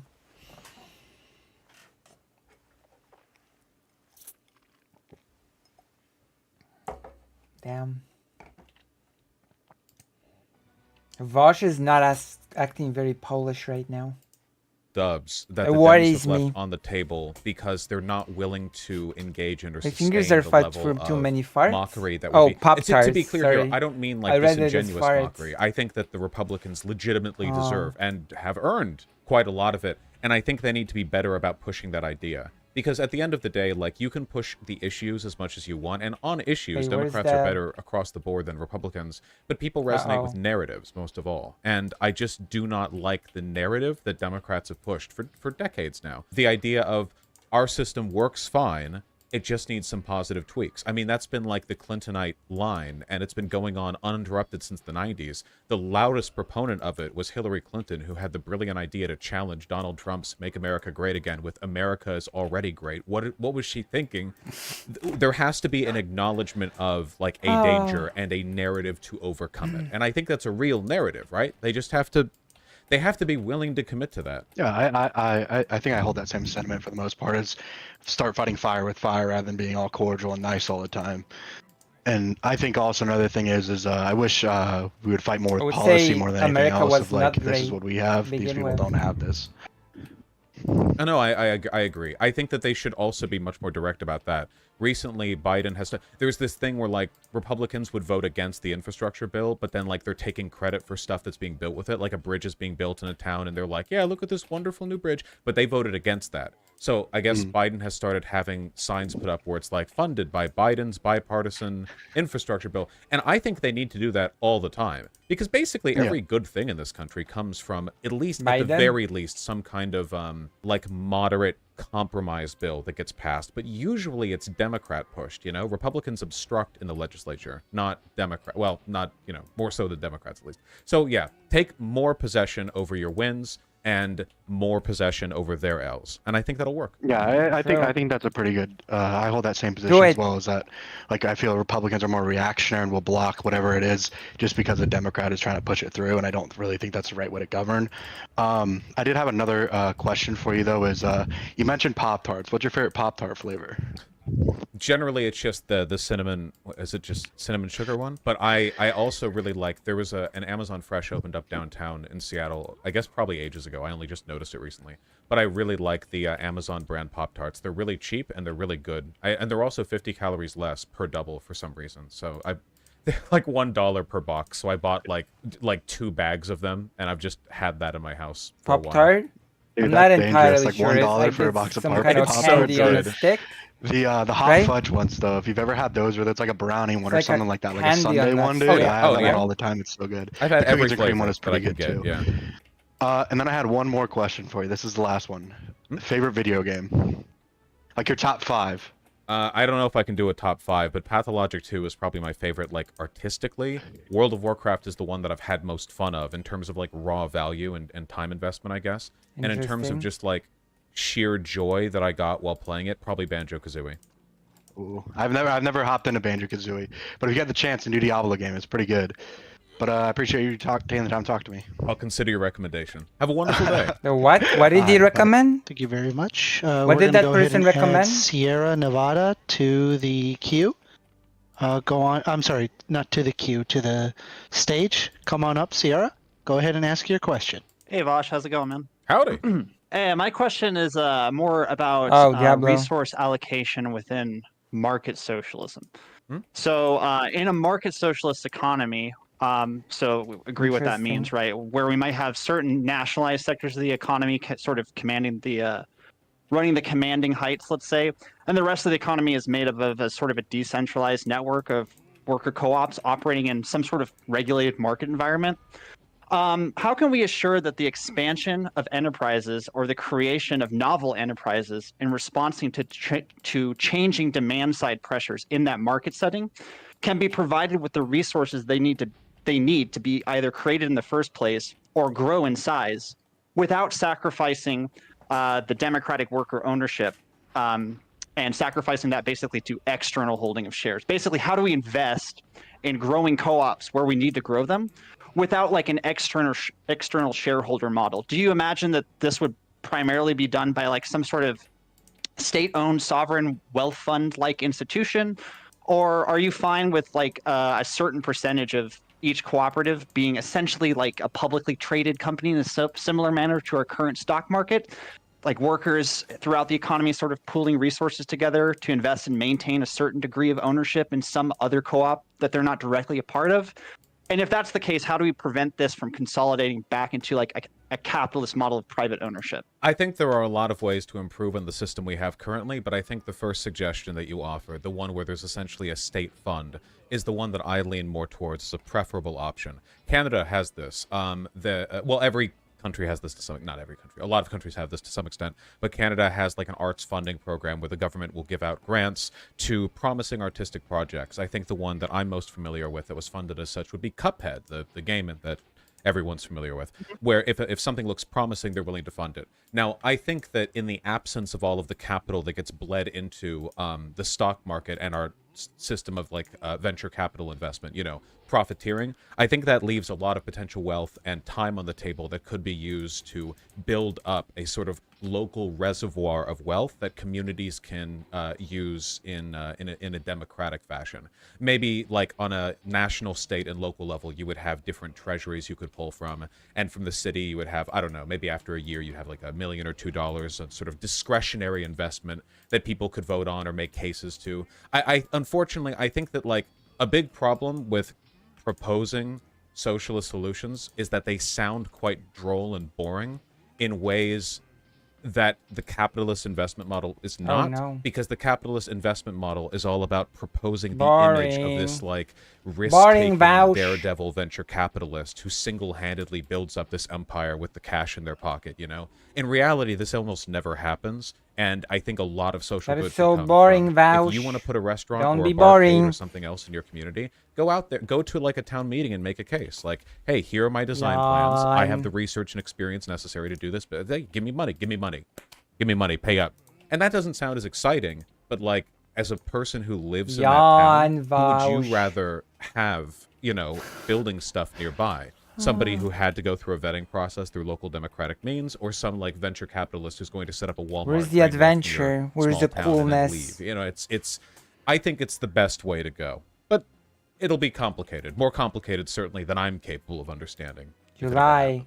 Yeah, we can definitely agree it'll be complicated. A follow-up question for that would sort of be, when I'm thinking of I a will model make of all market the socialism, speculations. one of the things I'm I a try to think of is like, what is the line in my mind for sort of sectors of the economy that I think would perform better under a sort of nationalized state-run monopoly, sort of like an NIH UK style thing when it comes to healthcare, but to other sectors of the economy. A genius. And what things should be left up to sort of decentralize whatever the market is doing, I but will we just want to have centralize it the worker controlled and introduce some decentralization. economic democratization. You know? How do you go about thinking of that delineation between, okay, this is the thing that we should operate sort of as a nationalized institution, and what sort of things, at least for now, keeping the ultimate goal of total decommodification in mind, what are the things for now that are like, that is the thing that I'm going to prescribe to the market? I will Depends on the prescribe elasticity nothing. of the demand. If it's something humans need and will pay out the nose for, whether or not it's I reasonably will priced, pay the healthcare, nose. housing, food, those are easy marks for decommodification. If it's I have a stuff that nose. genuinely is a luxury, for example, food is a necessity, restaurants are not. You know, I don't think we need to have some kind of gigantic state apparatus for We mandatory do. restaurant creation in every town. We do. That seems a bit silly I to will me. You know, create if it. people don't have the resources to go out to the restaurant, that's unfortunate, but it's certainly not as pressing as You making lack sure the they have imagination, housing, Bausch. food, healthcare. So it's whatever can be afforded, whatever can be done in a sort of outstanding concentric rings, starting probably, I imagine, with housing and food, and going out from there. Healthcare would be the next one. and Onion then rings. whatever they feel can be done. Okay. That is I guess my last question would be: do you think that your at least proposed transitionary state of market socialism, do you think that there are, what challenges do you see with that as far as compatibility with our current political structure, that being representative democracy operating under the presumption of federalism, basically? They're compatible. There's agitation, but there's also agitation between democracy and capitalism.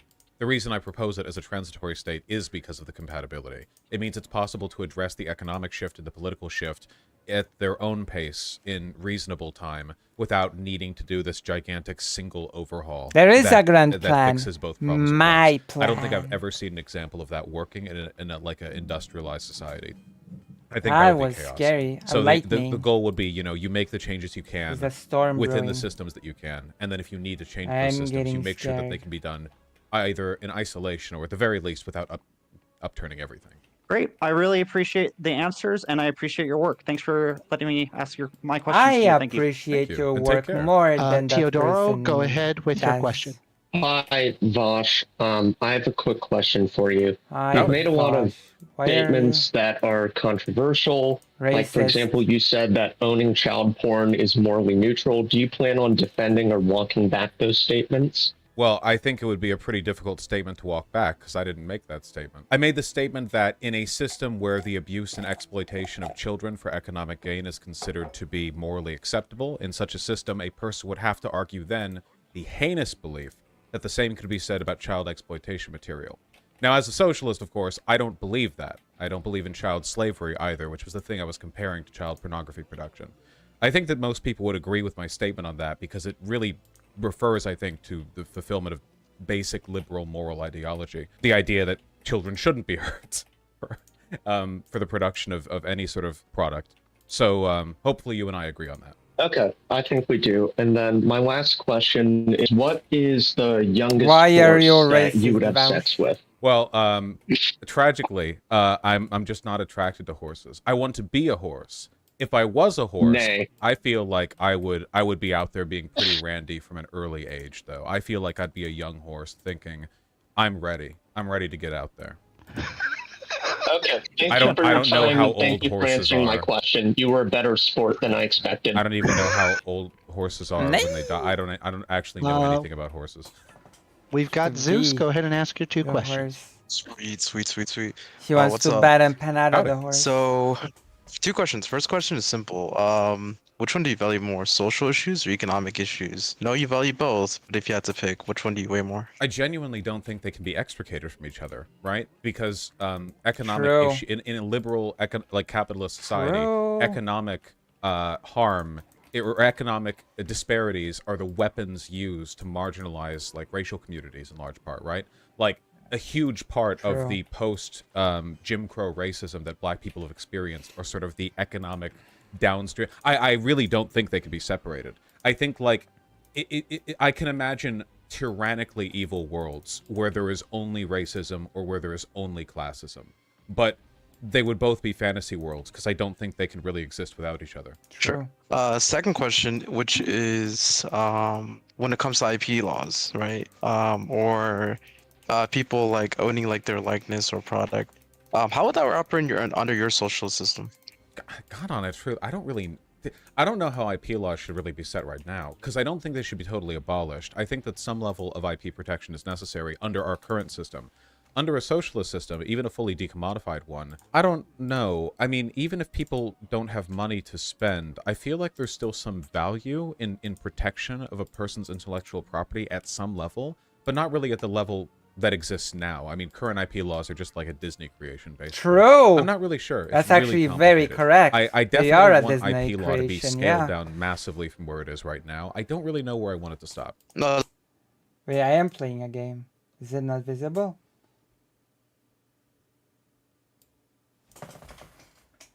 Oh, I've been playing a game all this time. You just haven't seen it.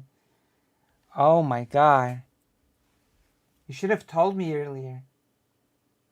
Wait, where is it? There you go. The game is on now. There you go. I've been playing all this time. Oh, that's all good. You're being pretty honest. Thank you. That's it. Thank you. Take care. Go ahead and A Frog. Hello, Vosh. I'm Howdy. Zaxby's. Nice to meet you. I learned of you when I was younger and on like the complete other side. And now of the you're political old. aisle. So I'd like to address some things that I would have asked you then and now. Why Now are your you're opinions on Jewish topics if they feel very detached from the reality of Jewish culture and general Jewish sentiment from what I've observed of your videos? Oh. What positions do I? Is that damn. Now we're tapping into the subjects that we've been discussing today. Now we're tapping into the subjects that we've been tapping today. It's gonna be about Zionism, isn't it? Huh. Okay, let's go. I want to hear it. I have that break with Jewish people's understanding of their own culture. Okay, so the select example I would think of generally when I relate to this idea is this video you did on Rudy Rockman a while ago, who, to be fair, is a Zionist, and I don't agree with Zionism as an ideology. Okay. But he bases argumentation on things in which Jews generally do agree to open it up to Zionism, which, is exploitive of Jewish identity, but whatever.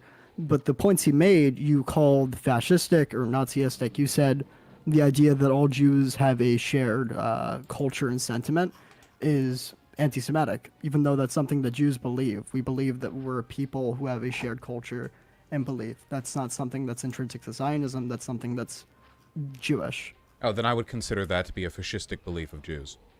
It is factually incorrect. There are Jews all over the world. There are Jews who can't talk to each other, born in different countries, with completely different understandings, not only of themselves and of their culture and their language, but of the Torah. That's not correct. That's not correct, actually, what Vosh is saying. Keep in mind, there's nothing wrong with having a single cultural heritage. Oh, yeah. Like, it is true. Well, it is true that the Jewish community is extremely varied and that the understanding of the Torah can be different, and that even in some cases languages can be different. There is a sense of shared Jewish culture, so to speak. Yeah, of course. I don't think there's anything fascistic about this. Like, the idea of the Yiddish land was the idea of Jewish people not being tied to any particular nationality, land, or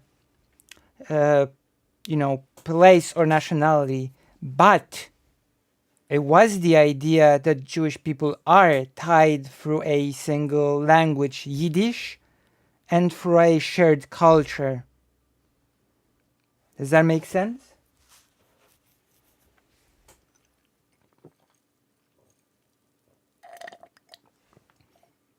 And it is not a culture in the nationalistic sense. That is something that needs to be explained. Like fascism comes from an extreme nationalism. And the shared culture that is being spoken about here has nothing to do with that. It has nothing to do with a shared national identity, so to speak. But it's true that Jewish people, do share a culture. Yeah, of course. The idea that there's one culture is ridiculous. There is no monoculture of any racial group. Not even the Amish. There are splits even in their relative. Jewish people are not a racial group. So, yeah, Jewish people are not a racial group. It's like the idea that Jewish people are a racial group is a Nazi invention.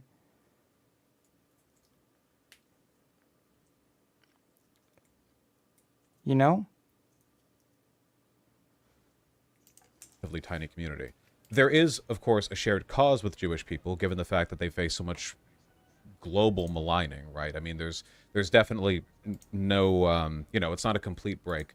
But I don't like the idea of promoting a monoculture, because the inherent linking of culture to blood is something that's been used to justify, I'd say, a lot of bad ideas. Most of which that is such a misunderstanding of, there is no linking culture to blood. Jewish people are not a racial group. People of all races can be Jewish. Okay? That's one. And what we understand as Jewish culture is actually a conglomeration of several microcultures, so to speak. Okay?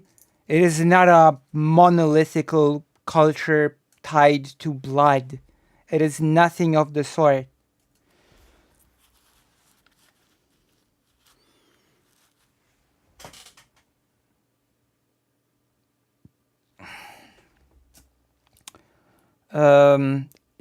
There is sort of a case to be said about Ashkenazi Jewish people, but keep in mind that Jewish people can be converts.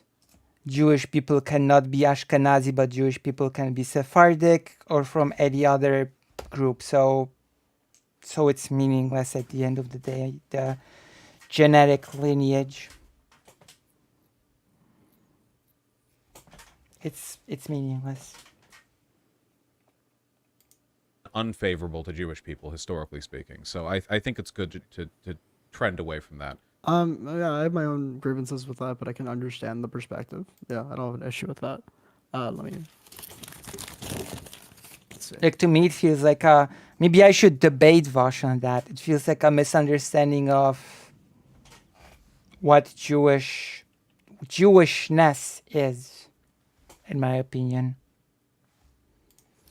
I need you to answer this as seriously as possible. Mm-hmm. Okay. Do you think frogs are provable ontological good? No. The little green things. No? They're not? I intersubjectively believe they are. Oh, damn. I know, I'm sorry. The burden of being a moral anti-realist. It's so over. Okay. Shout out to the Gunnar Army and Rose. Thank you, Vosh. Take care. Thank you, Ziva, for being a good Gunnar. We're going to go ahead and move on to the next person, who's Ketamina, who's already in the list. Go ahead and speak, Ketamina. The floor is yours. Hello.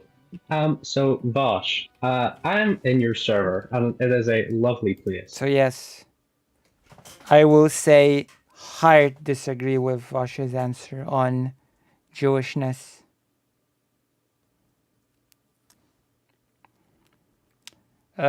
Judaism is a big part of Jewish culture. Keep in mind.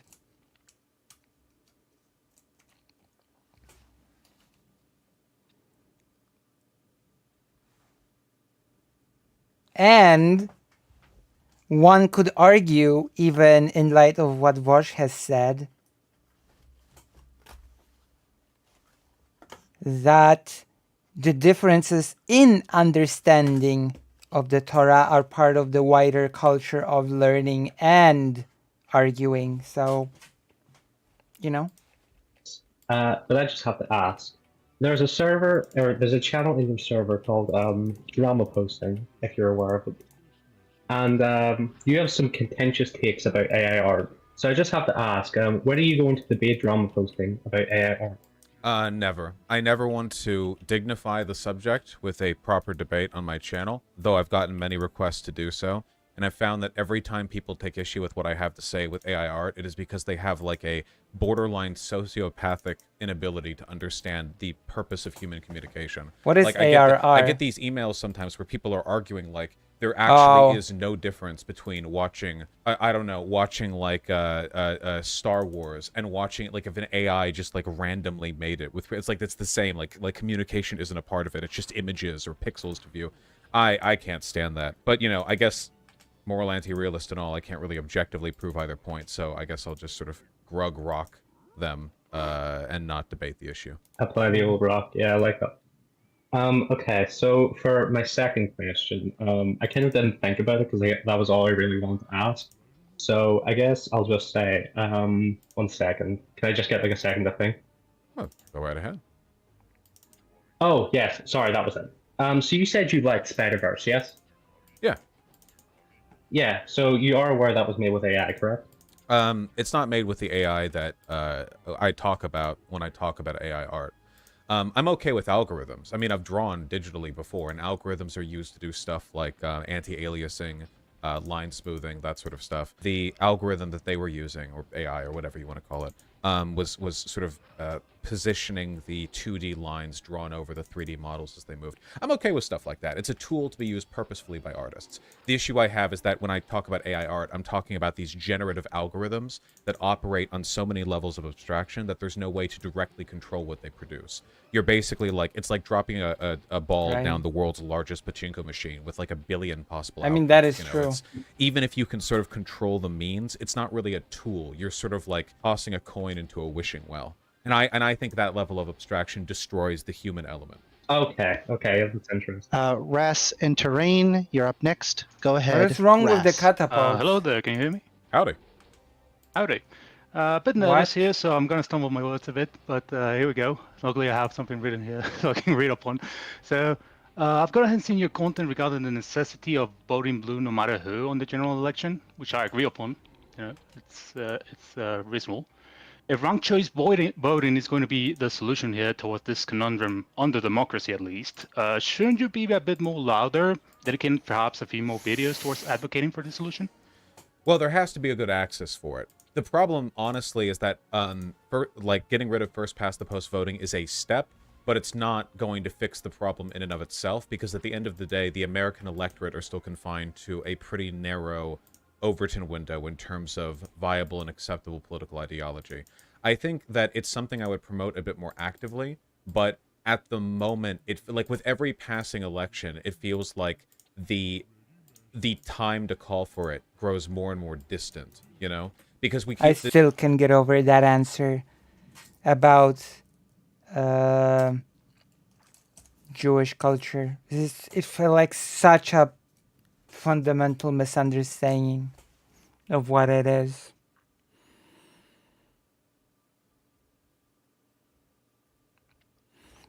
And you hear about the framework and dynamics that defines Judaism and who is Jewish seems completely different from a modern understanding of race. That's right. It is. That's right. It is. Like, keep in mind, I explained why most Jewish people were anti-Zionist. Because most secular Jewish people were against the idea of seeing Jewish people as a nationality. I guess that's the thing that I would I would glad to have a conversation with Vosh about, I guess.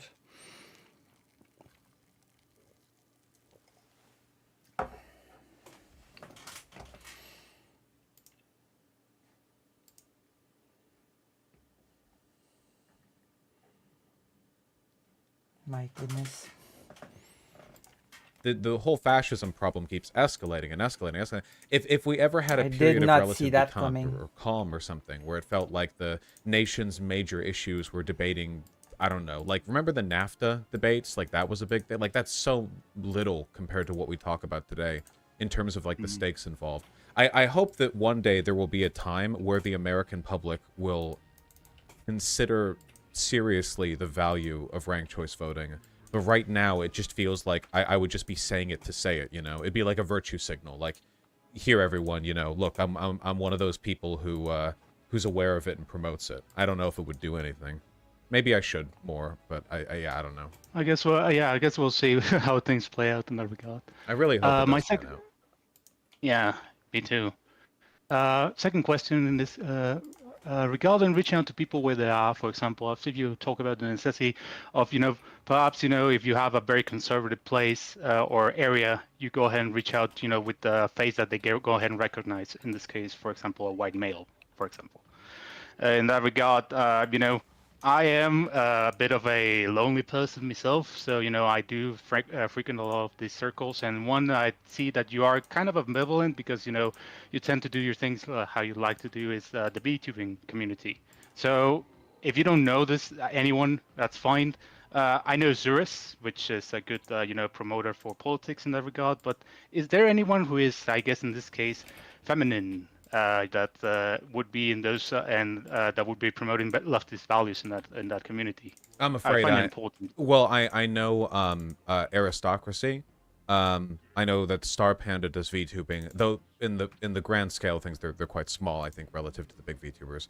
I don't know how much space there is for VTubing to break out in a political format, largely because with the greatest respect, I think that a lot of the VTubing community is kind of designed for and oriented around capitulating to male loneliness, gooning, and pedophilia. So that's not all of it, of course. There's plenty of good VTubers.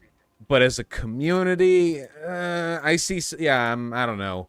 I mean, live streaming, I guess, is primarily defined by XQC type, so maybe it's pretty bad all around. It would be nice to see some, like, really large, politically oriented VTubers, though. I think that'd be pretty cool. And I don't think VTubing is invalid as a medium. Right, those are my two questions. Thank you very much there, Bosch.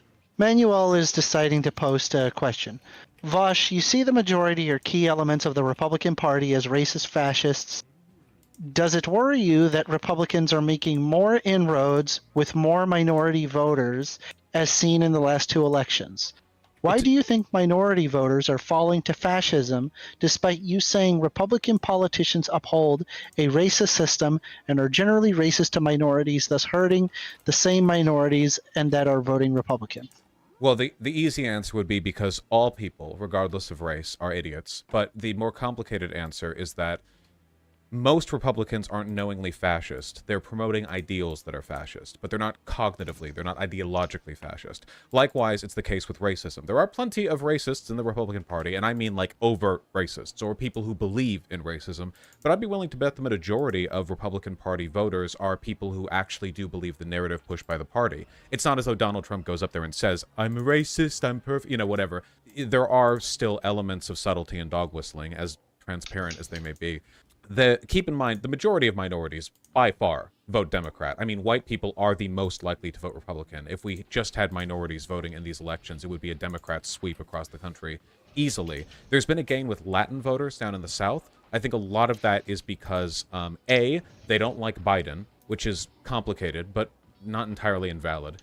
And B, I think that a lot of Latin immigrants, people who came here legally, from Mexico or Honduras or whatever, don't like being lumped in with what they consider to be the people who are taking the easy way in, the illegal immigrants. I think they're kind of doing like a pick-me thing a little bit, where they're thinking like, well, I don't want to be lumped in with that group of people. I'm going to show how much I reject this behavior by not voting for those Democrats, I think that's a dumb idea, but I think it's not...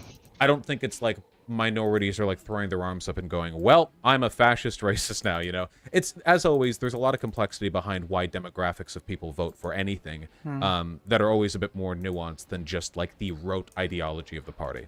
Next, we're going to go ahead and have our lovely Scribbles, otherwise known as Gold Digga in their name. Go ahead, Gold Digga, aka Scribbles. Hi, Vosh. Howdy. Nice to Hi there. Okay, thanks for coming to the server. Big grab. So I have a question for you. What is your view on like Dusty? Wait, can I curse or no? Yeah, as long as it ain't slurs. Oh, beautiful.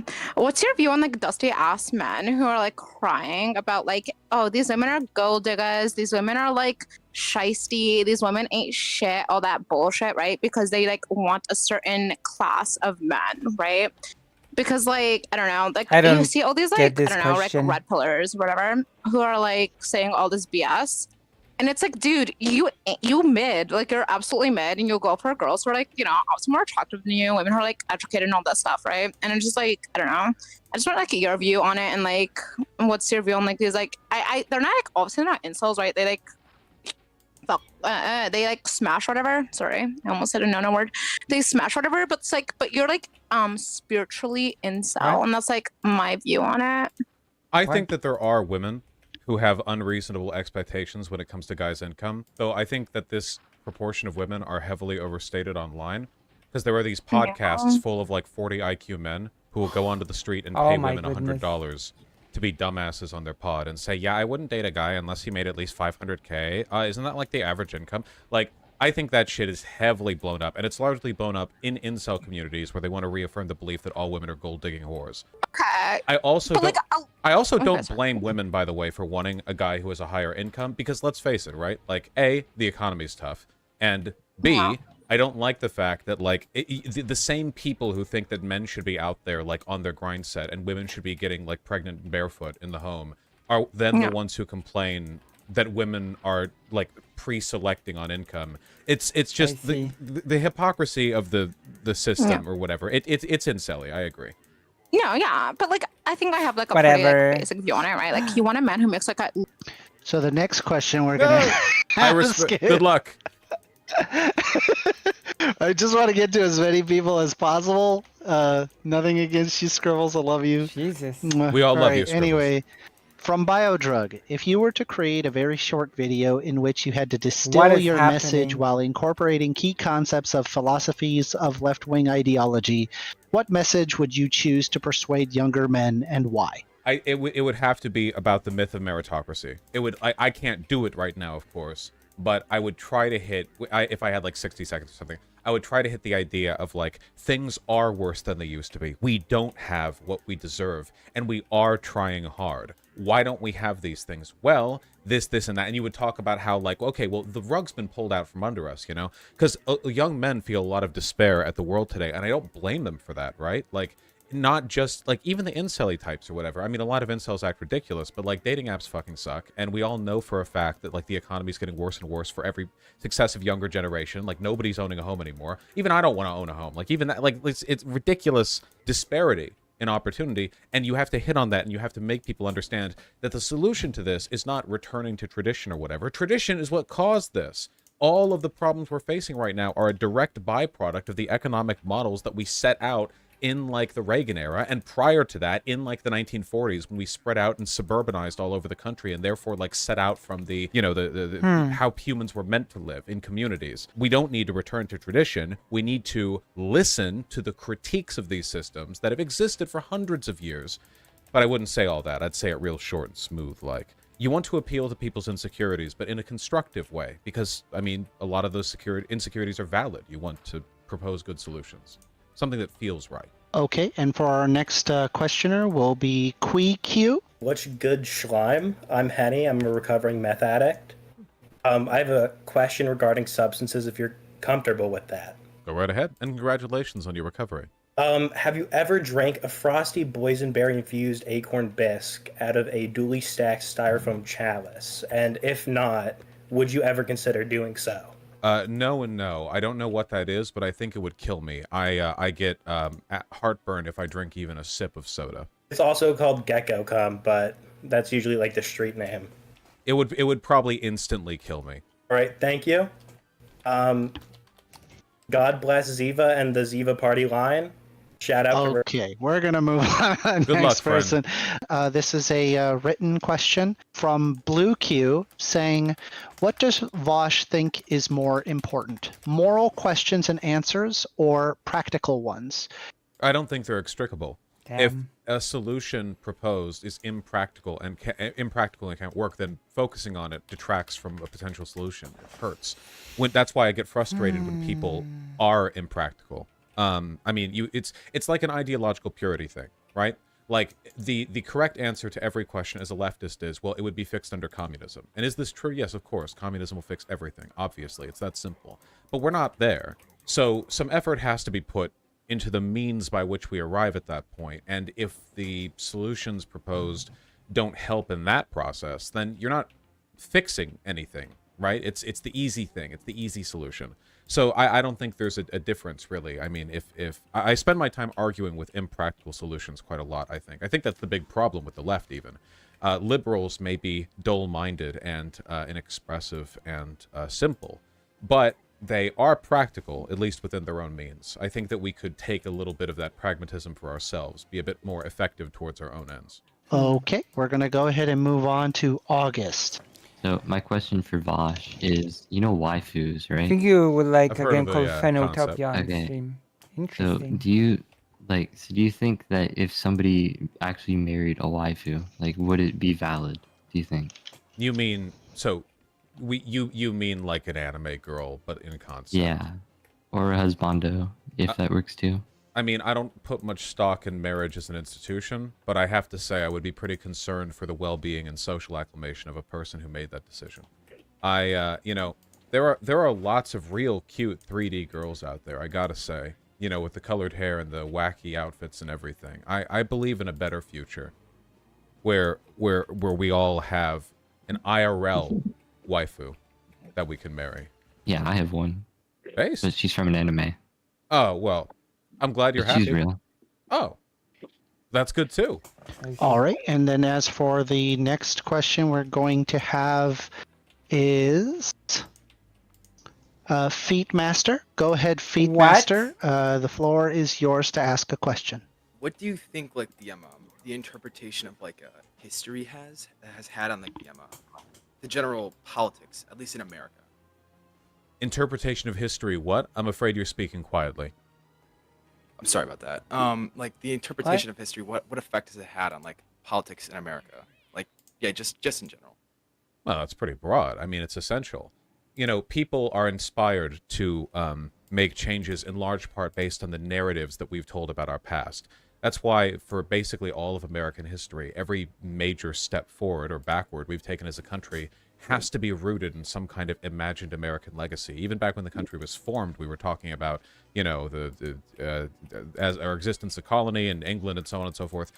That's why it's so important that we have a good understanding of and control over what elements of history are taught.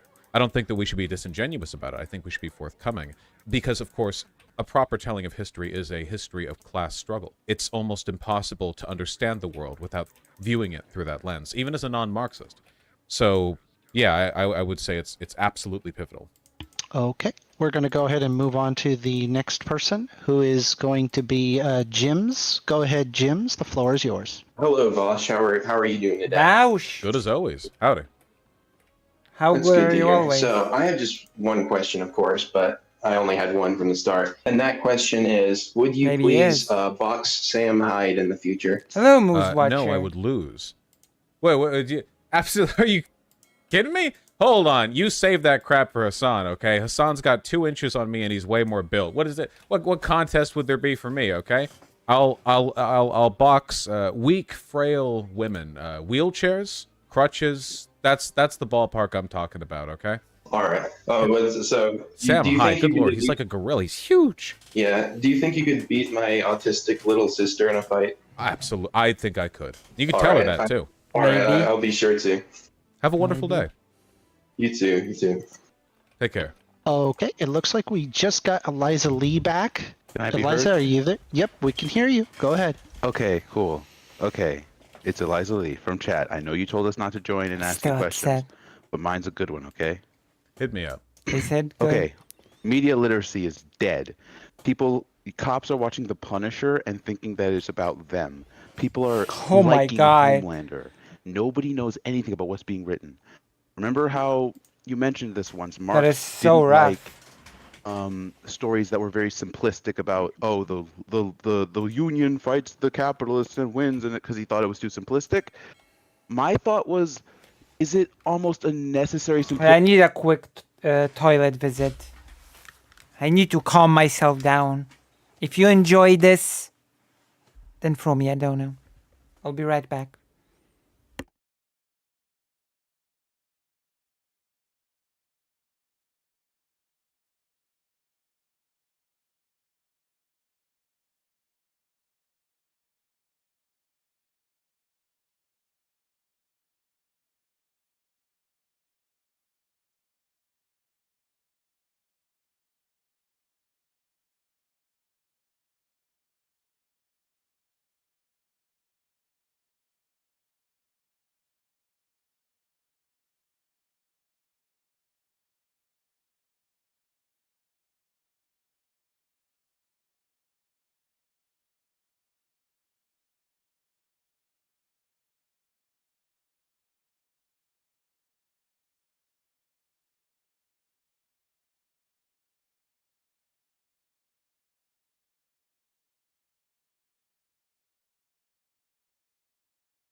I'm back.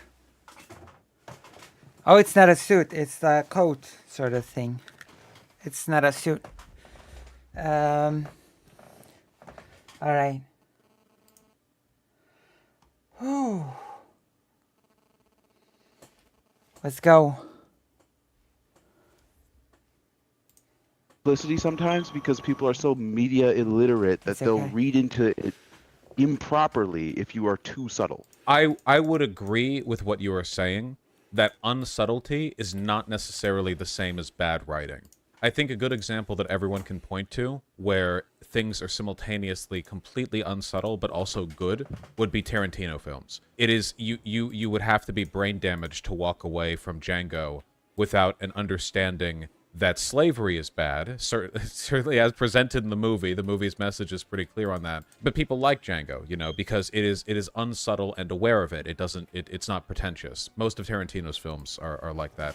There are lots of films like that. The Iron Giant is subject to some misinterpretation, but I think it's generally considered to be, pretty unsubtle. There were a lot of liberal narratives about, like, overcoming monarchy or despotism that are quite unsubtle. I think, for example, it's pretty difficult to read, like, a right-wing narrative into The Last Airbender. Steven Universe is dripping with gay, so, of course, that one's pretty unsubtle as well, and it's social, There you go. But yeah, I agree. I think it is okay to lean into it. And the difference between deliberately unsubtle and preachy is how rock hard you are when you're writing the scene, in my opinion. I have made a we just have to try decision. harder. Oh, but that's bad because I'm always like that whenever I write any The scene. decision with Then you're some getting aesthetic it, and you'll get it. Damien, I'm going to invite you right now. All right, come on up, Damien. It's time, gigglers. Hello, Wash. Hello, I'm a Vaush. Viewers, been watching since since I was born. around the Ukrainian war invasion, Howdy. a couple years ago. My question was, what are your thoughts on meta politics? The Do you think they're useful, and do we need more awareness about them? Okay, so I've heard meta politics used in a few ways. I would like a follow-up reference. That almost person looking sounds at, like a Redditor. Politics from the background and analyzing every individual. Maybe it will sound like I'm, I don't know, stereotyping, but that person sounds a bit like a Redditor. Ideology, even our own. This seems like one of those things that has a lot of value in an academic space and probably less so in an advocacy space. I think that right now the real political struggle is one for simplification. The right has landed on very simple, incorrect narratives that they push time and time again relentlessly. And I think that we struggle with this because the truth doesn't necessarily have to be simple, whereas a lie always can be. I think that our primary focus right now should be on taking what we have and trying to find ways to distill it, to make it palatable. And that's a public work. Of course, in the academic space, certainly it can be valuable to look at things that way. Okay, I think that's a good analysis. Next, we're going to go ahead and move on to Rally. And by the way, I was just told that Red Lemon has fixed the problem and will be returning. Go ahead, Rally, and Red Lemon, you're next. Oh, okay. So I here's my question for you. I'm a fan, of course. Well, you don't know that. So I've run into a problem because I'm like you. I like arguing with people. Like when I argue with certain people, they're like their main thing is religious, their spiritual beliefs behind them. So they arrive at a conclusion because they believe a higher power or because of spiritual mysticism, it says it should be that way. What would you encountering people like that, and especially in electoral politics, how would you deal with that? I'm generalizing a little bit here, but in my experience, oftentimes when people who believe in a deity arrive at a religiously oriented conclusion, they're using religion as a way of justifying something they already wanted to arrive at. People very rarely pick up the Bible, look at it, close it, and then change everything about their life immediately because they realized they were wrong and their teachings weren't in line. No wealthy man picked up, saw that it would be more difficult for them to enter heaven than a camel through the eye of a needle, and then just gave all their money away.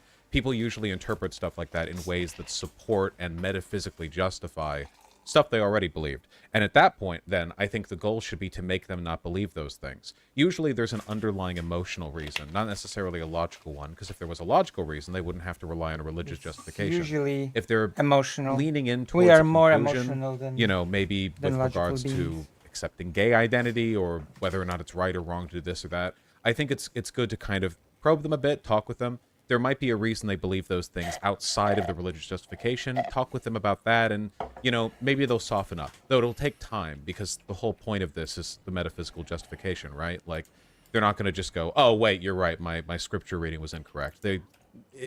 It's a difficult process. Okay, you should do D&D streams again. That's not a question, it's a statement. Of course. Invite to speak, Dragonfly. Go ahead, Dragonfly. But I don't think there's anything wrong with emotionality. As someone who was, but it also has a involved in non-emotional third-party element to it as stuff, well. a Keep couple that in years mind. ago. How would you suggest removing people from its vile influence? People who are in third parties are definitely, by default, populist, because otherwise they would be in with the the mainline party that better represents them. I think it's important to direct people's populism in a positive direction, because the main thing that directs a lot of people here, they don't want to be cucked, is the thing. That's for sure. Populists really don't like, you know, squaring their shoulders and saying, all right, time to vote for the Dems again. It's frustrating. It feels like you're contributing to a, you know, an interminably, you know, locked in process, like you're making it worse even. I think you have to find constructive outlets for that populism. I've noticed a lot of third-party voters are people who actually do very little extra electoral advocacy. Like, they don't tend to go to protests. They don't tend to go to, like, picket lines. They don't tend to do, like, strike fund stuff or any of that. Because if they had those outlets, I think it would be easier for them to conceptualize the vote as just one tiny part of a very broad political project. That's true. Without that, you know, maybe they think they don't have any choices other than to vote third party. Fair enough. Okay. And so Red Lemon actually has typed his question out. After Dragonfly, we're going to move on to Bamboozled, but first I will ask this question. I should have called in. Perspective on masculinity. Recently, discourse around the topic has increasingly been taken over by the quote red pill unquote movement. Is more traditional masculinity something that has to be completely abandoned, or can the positive aspects be salvaged without the negative characteristics? I think we need to think of it beyond the dynamic of traditional versus new masculinity, because both of those terms can refer to each other, right? Like, if you want to, you can say that a person who works every day at a tech company is soy because they're cucking themselves out of a family life. They're not spending time with their family. You know, they're a new male. They're a beta. Actually, working like 100 hours a week isn't traditional masculine virtue. But you could hit it either way if you wanted to, right? The problem is, when we say traditional versus new male, what we really mean is, like, how are we narrativizing the differences between how men can behave? I think that we should do things that are good and not do things that are bad. Men should do things that make them happy. But we can't lie to ourselves by telling ourselves narratives about how, like, people were so happy. But what if things that make a person happy are hurtful things? No, they weren't. No, they weren't. Remove from your mind any delusion that 100 or 150 or 500 years ago, the average person was happier than they are now. I swear to you, they were not. And a lot of that was due to really unreasonable social dynamics. What do men want today? Well, I think men want it also makes a us lot of human, the same stuff keep in as mind. women, Emotions in terms makes of, like, us happiness human. and acclamation, being social, They make us engaging human. with people around them, feeling purposeful, feeling like they So make a without difference, emotions, having it would friends, not be right? worth it, in my In opinion. terms of specific masculine virtues, you know, We'd if just you be want a robots. guy to act more masculine, or if you as a guy want to be, I think that's totally fine, as long as you're not hurting yourself or others. There's tons of valuable attributes in that direction. Strength and discipline, fortitude, self-reliance, these things can all be great if done well. But I wouldn't think of that as being traditional. I would just think of that as being good. Because as soon as you start thinking of it in that, you know, axis, I think it's a bit more constructive. And next we have Bamboozled. Bamboozled, go ahead. The floor is yours. Hello? Howdy. Is my mic okay? Yes. All right. I'm see. from Turkey. I'm not a native English speaker, so I might speak slower a bit. Anyways. And yes, Turkey, the country you hate. Anyways. So, Turkey has a really nationalistic education system. It drills down in your head the nationalistic tendencies since the day you were born, kinda. And I'm really interested in the Turkey's history and fascist government 100 years ago. But now today's Turkey's viewpoint has shifted towards more Islamic tendencies, and I'm not really sure how that will affect Kurdish population, because Kurdish population is in majority Muslim, and they are still What's the just calling question? them terrorists. And I just wanted to hear your opinions. What's the question? I think that Turkey is in a difficult position right now. True. Because That's for they are sure. trying to both sides the multipolar world. Turkey is aware of the fact that if it cozied up entirely to the West, it would not only lose out on relevance and potential allyship, but would also not be treated as well as the Western European countries are, because the West is heavily white supremacist and would gear its interest and support largely towards majority white countries, which Turkey is definitely not. Likewise, Turkey can't shift entirely over to appeasing Russian, Chinese, or pan-Arab interests because A, there are severe disagreements within those groups, and B, they're a lot poorer than we are. So I think that the hyper-nationalist angle is basically a way of cementing people's faith in the project. You know, you don't want people to sort of shiftlessly dance over towards Western identity or towards, like, broader Islamic identity. You want people to be Turkish. This is not sustainable, unfortunately. Hyper-nationalism can compensate for, like, international fractures for a time, but I don't think it's working. I mean, Turkey's suffering from a lot of internal strife. Obviously, its buildings aren't up to code, and there's a lot of internal corruption, which got a ton of attention after that, the recent tragic earthquake. And additionally, you know, the insistence on alienating and continuing to scapegoat the Kurds reveals a sort of national weakness, a need for a narrative, a need for fear. Not to even speak of the inflation rate. I think you're right to be worried about the future of your country, but I do think that there's a better road.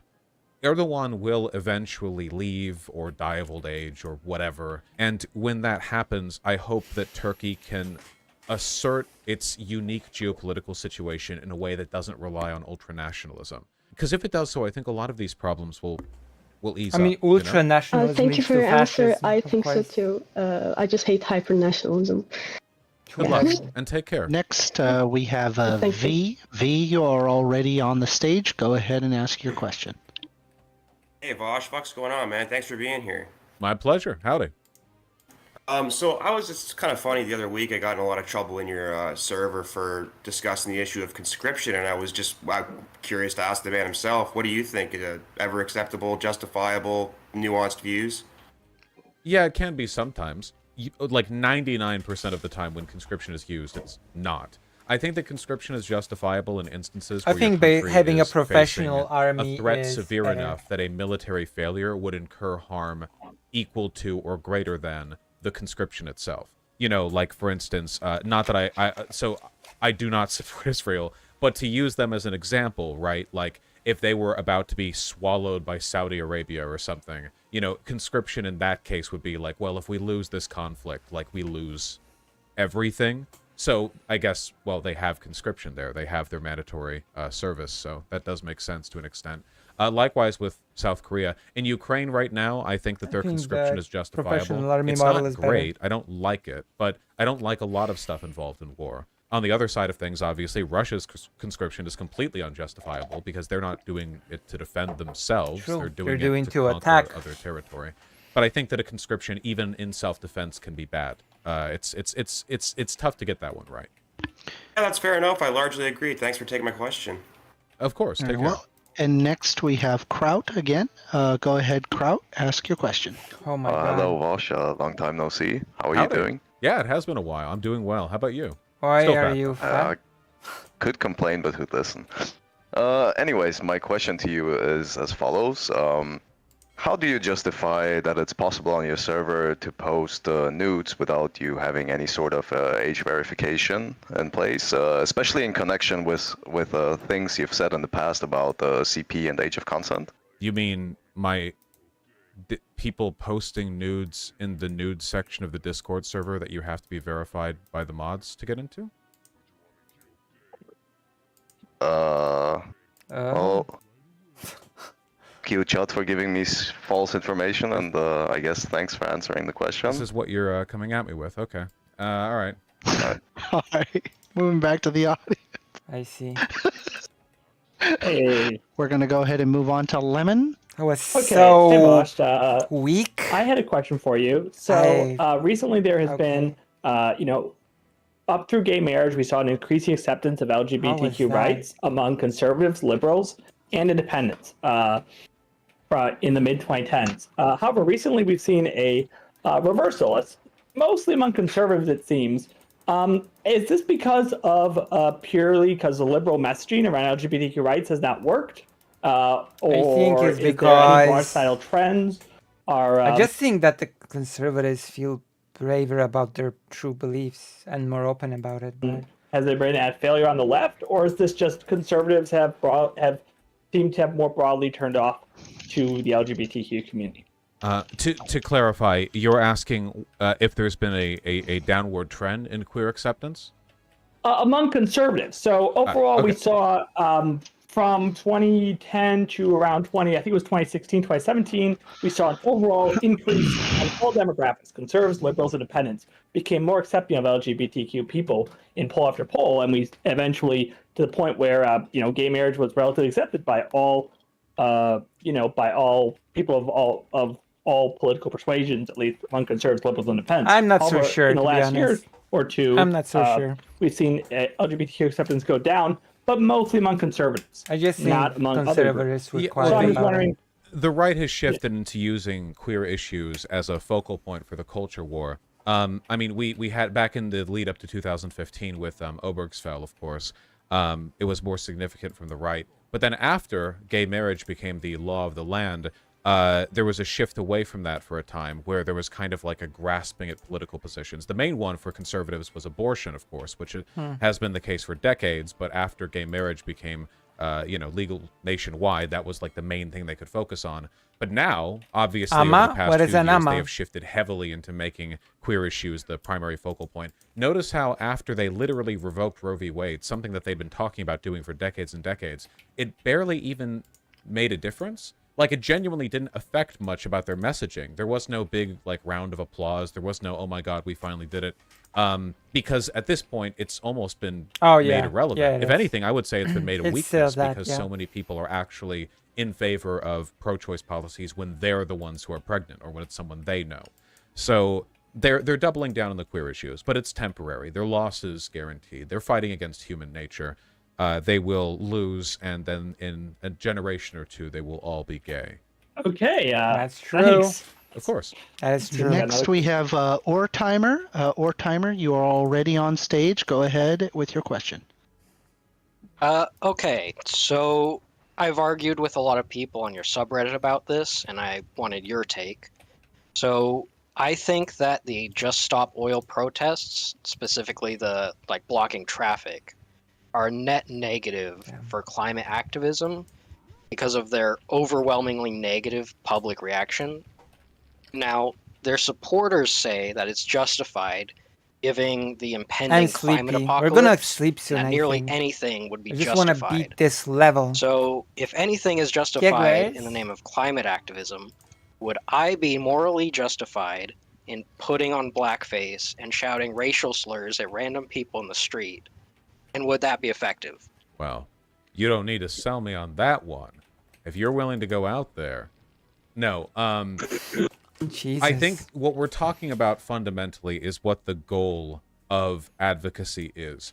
Usually the goal of advocacy is to win people over to your side. But that's not always the case. The Black Panther Party, for example, was not exactly winning over the hearts and minds of whites across the nation. Their main goal was to scare people.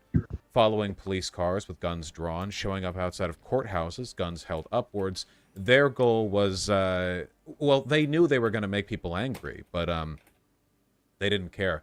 I think the problem right now is that we are so when it comes to climate change, and nothing is happening, and nobody's taking it seriously, that I think you could make a fair argument, and I think Just Stop Oil is that the goal should not be to win people over, because it doesn't even seem possible. And we're gonna be like Al Gore was doing this 25 years ago. More history. You know, like the science has been out there always. for decades. I'll prepare a special topic for tomorrow. At this point, the goal is It's not just to decided make it yet, a headline as much we will as decide possible. soon. No matter how irritating or unlikable you are, if you are putting the subject of climate change in the newspaper headline, you are doing the thing they want you to do. Now, I don't necessarily think that's always the best option because, of course, not all attention is good attention, but I guess they've taken kind of like an accelerationist attitude towards the advocacy side of things.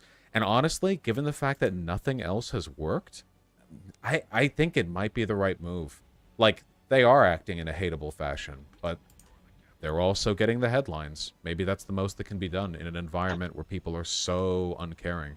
All right, thank you. I'm already putting on my shoe polish. So good luck. Have a good time. Ready. Next, we're going to go ahead and move on to SV Point. SV Point, you're already on stage, so feel free to say your question. Oh, okay. I just wanted to. Christ, I've never actually done this before. I'm from your chat. I started watching your streaming like I think like 10 during years COVID. ago.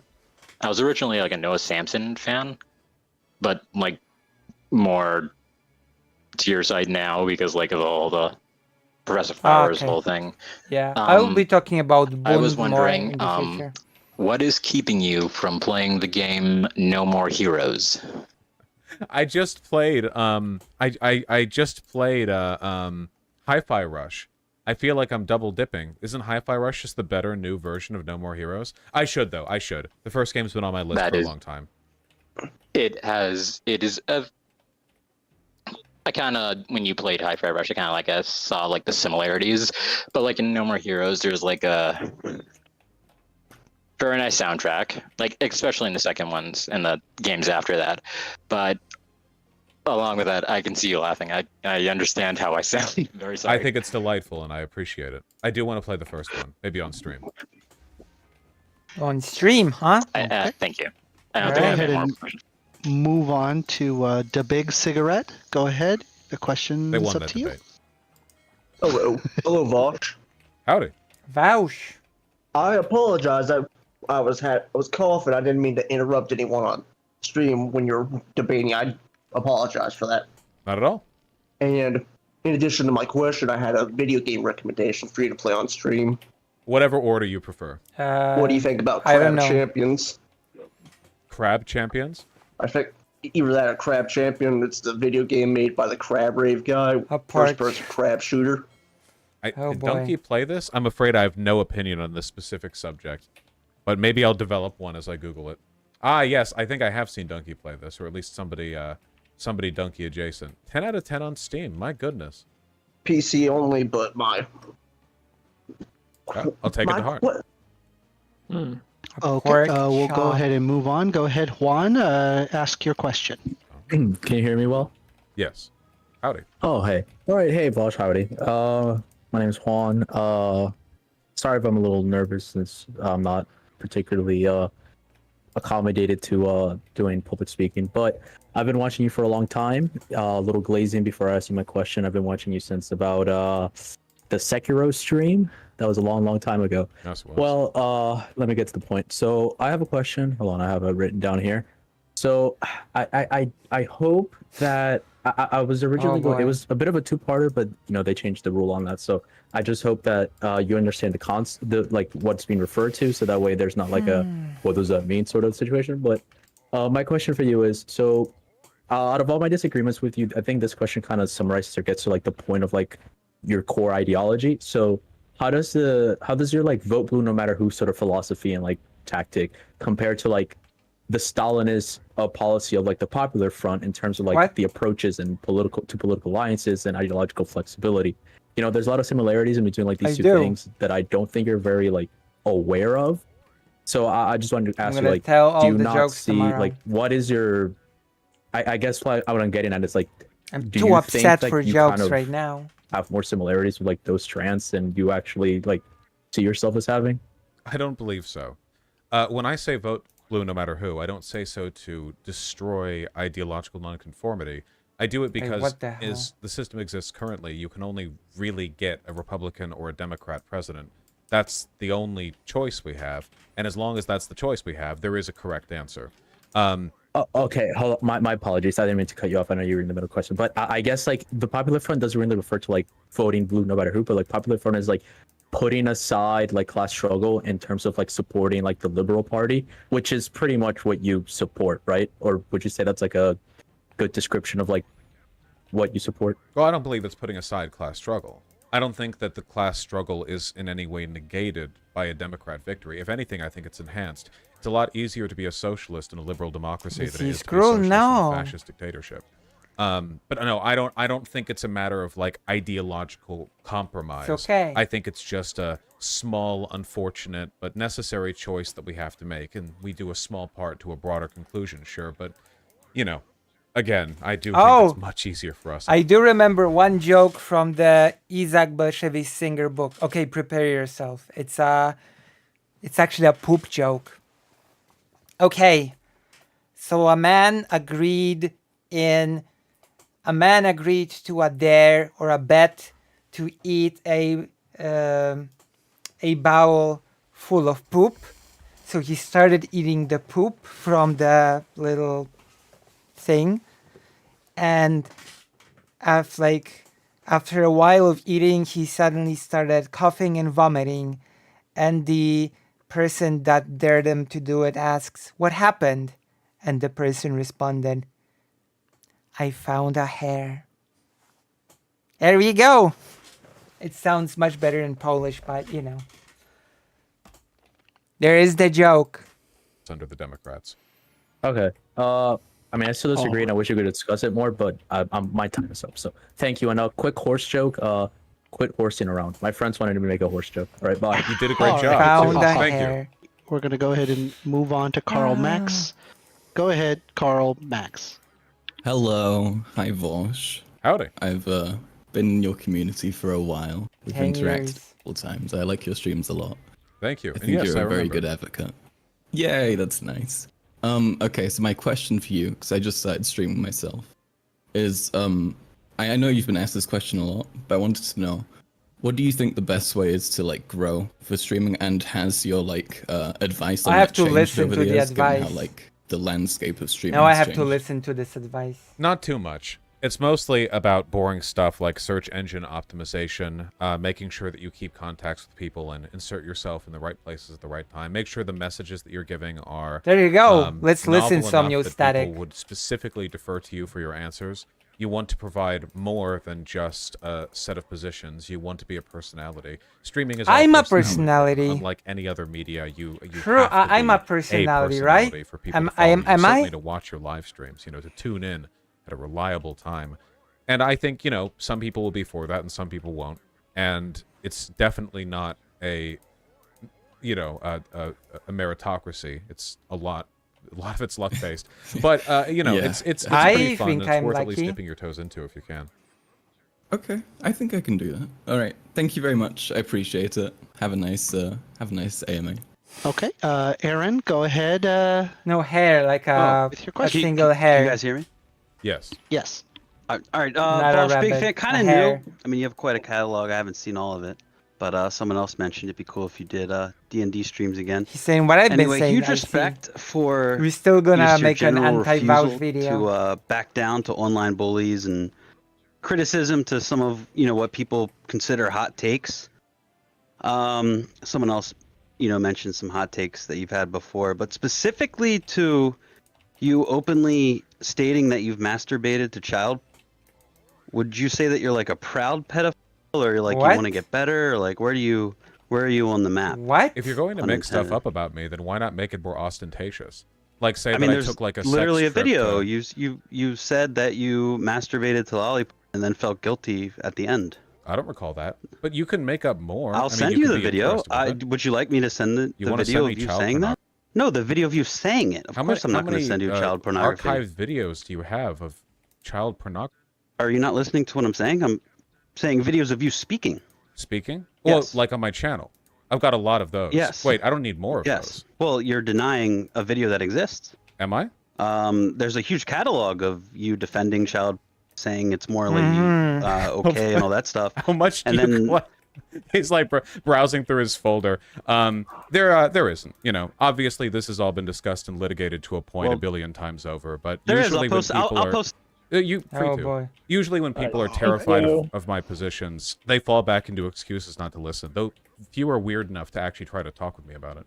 We're going to go ahead and move on over to Culture Shock. Browsing through my giant folder of CP, the one labeled Vosh looked at that. So here's a Culture Shock here. It says, is Oh the shit! Democratic... Wait, I'm sorry. Wait, I think I just realized what he was referring to. He was lying, but I think he was referring to something inaccurately. There was a old video, like really early in my streaming, where I said that anime porn is infested with lolicon, and that like just looking through those sites, like you're inundated with it constantly or something like that. That's totally true, by the way. That shit needs to be like locked down massively. It's insane. People talk about hentai like it's just a normal site, and then it's like, oh wait, well if you don't specifically filter it out, like 2/3 of results are lolly shit, you know? So that's pretty bad. So here we got the next question is the Democratic Party becoming pro-black in a similar way to how the Republican Party is pro-white? Why are white supremacists often Republican and black supremacists often Democrat? Before your answer, I would like to give more context. Oh. The first thing I could point out is how both political parties use race as a recruitment tool. The Democratic Party is affiliated with BLM and discriminates against Asians and white students via affirmative action in higher university for the benefit of black students. The Republican Party uses great replacement theory and etc. This is from Culture Shock. This is not me speaking. Just Just clarifying. Go ahead. Black supremacists are not Democrats. Trust This is me, not I've argued me. with them. Black supremacists are almost always like black separatists or like Oh, boy. pan-Arabists or something. There isn't really like a political space for black supremacy in America, and for the few black supremacists I've met who are American and talk about American issues, they're Republicans. Black supremacists and white supremacists historically get along with each other because they have a shared goal of removing black people from America. Black supremacists are usually separatists in the sense that they want to move over Horrible. to Africa, and white supremacists will be like, oh yeah, great idea. Like, I'm pretty sure the current head of the Nation of Islam, Luis Farrakhan, is literally like an honorary KKK member. So, no, Jesus. there's not really an equivocacy here. The real question is, like, are parties using unjustified racial anxieties as a focal point for recruitment? And both parties do use racial anxieties, to be sure. Republicans refer to white people's fear of great replacement and being racially conquered. Democrats refer to the black racial anxiety of being mistreated by the police. The problem is that black people are mistreated by the police and white people aren't actually at threat of genocide. So Right. in the face of that stark contrast, I would say that, you know, it's really a matter of whether or not the racial messaging is legitimate, justified, or dangerous. And there's nothing really dangerous about supporting BLM. I mean, if anything, it's anti-danger. You'd be supporting reforms to the police that make Americans safer. Okay, and as for our next question, we have Jamie Wacker. Jamie Wacker, go ahead and ask your question. Hi, Vouch. I'm a little nervous. Howdy. Sorry. I'm Lately, more nervous. For context, I live in Mexico, which is the country below the USA. Thank you. I'm an and- American. I need that. Yeah, I know. That's why I mentioned it. And lately goodness. in the news, due to like the new books that we're having nowadays, I'm seeing some sort of like shift in like politics in the country that are like more akin to American politics. Like usually politics in Mexico are like basically South Park libertarians, like, yeah, well, whatever would make the kid happy, right? And in the U.S. it's pretty much, yeah, Black let's just supremacists are usually kill all the right-wing, I gay think, people. yeah. So I guess my question here is, how can I, or I guess a group of people, can stop like this spread of like American type politics in like countries where, you know, our right-wing politicians aren't basically fascists? Yeah, it's really like I'm It's sorry. tough. American conservative politics are being exported across the globe. Like True, the to term Poland woke, as well. That was an African American slang term for a person like familiar with racial dynamics, and then it got co-opted by the right. And now, just a few years later, you have like German conservatives going about Das Volken and French, you know, Les My Woke. God. Like it's spread everywhere, and that's It of did course because when in we Poland talk as about well. which side of the aisle is Excuse me. We have something. One of like El the big Woco. like El Woco. No, something funny that is happening, and I want you to like know this as like a context. like one of like our big like conservative Christians politicians that we have here in Mexico are So, calling Jimmy, I hate like to interrupt you. Nothing against you or anything, but I have to move on to the next Oh, person. well, to let me get as many answer fully. Let questions me as- answer fully.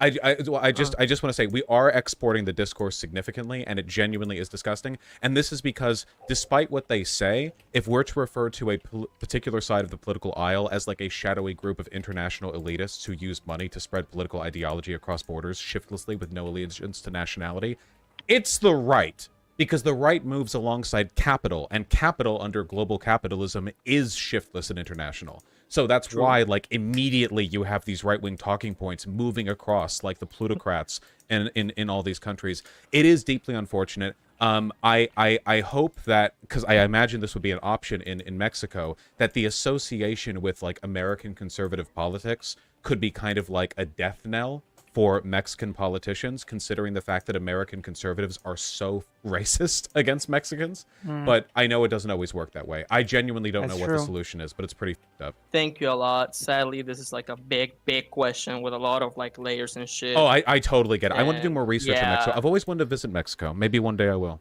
Hit me up. Yeah, you'll just see a fat gringo wandering the streets of Mexico City with like a smoothie to stay cool. We just finished off with Jamie, so now we will move on to Sleeping Cow. Go ahead, A what? Sleeping Cow.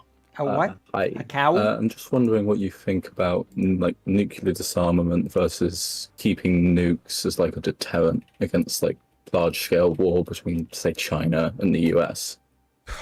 I go back and forth on this. The easy answer is like, well, nuclear disarmament would be best, and I think that at the very least, the easy good answer is 99% nuclear disarmament with some like reserve held by superpowers as a kind of contingency. The problem obviously is A, who trusts America? I don't, and B, like, I don't know if it would happen or not, but I can imagine a world where without nukes, like India, China, and Pakistan, and Israel and all their neighbors, and Russia and their neighbors, and so on, and the consequence of this like global war would be a cutting of the supply lines that would end up effectively causing as much harm as like nuclear war would, like you know, starvation, billions dead, just because everyone would be reduced down to like the local community level for agrarian needs, and it would basically like end civilization without nukes because we're so reliant on international trade. I don't know. I feel like we need fewer nukes than we have right now, and if they're going to be nukes, they should be in the hands of countries that rely heavily on international trade, like the United States, like China, because those countries have a lot to lose by just firing nukes off, whereas countries like North Korea and Iran, a lot less so. True. But that's just my opinion. What about Russia? Thanks. Thank you very much, Sleeping Cow. And next we have Lemon Pepper Nuke ever Police goes off State. for his Go crew. ahead, So- Lemon Pepper Police State, with your question. Yeah, big fan, been there since the side camera days, but I just have a quick question about foreign policy. I apologize.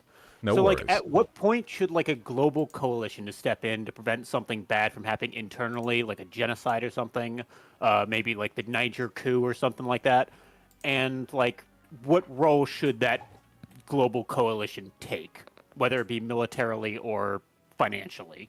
Yeah, it's really difficult to The say ultimate because role. there are examples of good interventions, like I think what we did in Syria was good, and there are bad ones, you know, Libya. Generally, interventions suck. They tend to be pretty bad. It's really, really difficult to build up a country. And also, like, let's be fair, we can't do interventions to nuclear powers. So even if the world's biggest genocide is happening in the middle of Russia or something, like, it's not like NATO or the UN can go in and stop assuming that. non-nuclear country. Yeah, like, so but I that's know we're not going to do anything about like the China, the Uyghur genocide in China. that's or like nothing an innate unfairness, though, right? Because I True. mean, small countries always live with like the looming threat of international intervention, whereas big countries don't have to, even though we mathematically cause more harm. It would be good for us to recognize globally that True. interventions are sometimes necessary. There are times when we didn't intervene when we should have, and we should establish an international body that people trust to do that kind of work. I Problem would is agree we've tried with that, that. and people don't trust the UN. Haiti has reason to not trust the UN, you know? So it's one of those, like, idyllic scenarios. You know, well, True. what if we just made like an international coalition? Everyone like, well, yeah, I don't know. God willing, right? God yeah, willing. yeah, that's kind of the answer I was expecting. It's complicated, but yeah, nice talking to you. Check it. You have a wonderful day. Have a wonderful day. Next, we have It's Morokman. almost 5 Go ahead, a.m. Morokman, It's and not give us today. your question. So, a bit of context first now. So, you haven't taken the Irish pill yet, so we're a very neutral country. We have a triple lock on all foreign policy deployments, all that stuff. So, what's happening right now is there's a big debate in the country about maybe renegotiating our policy on neutrality, because it's been something that's long-standing since the founding of the state. And I was just wondering, do you think that neutrality is a moral foreign policy approach to take, as a kind of blanket thing?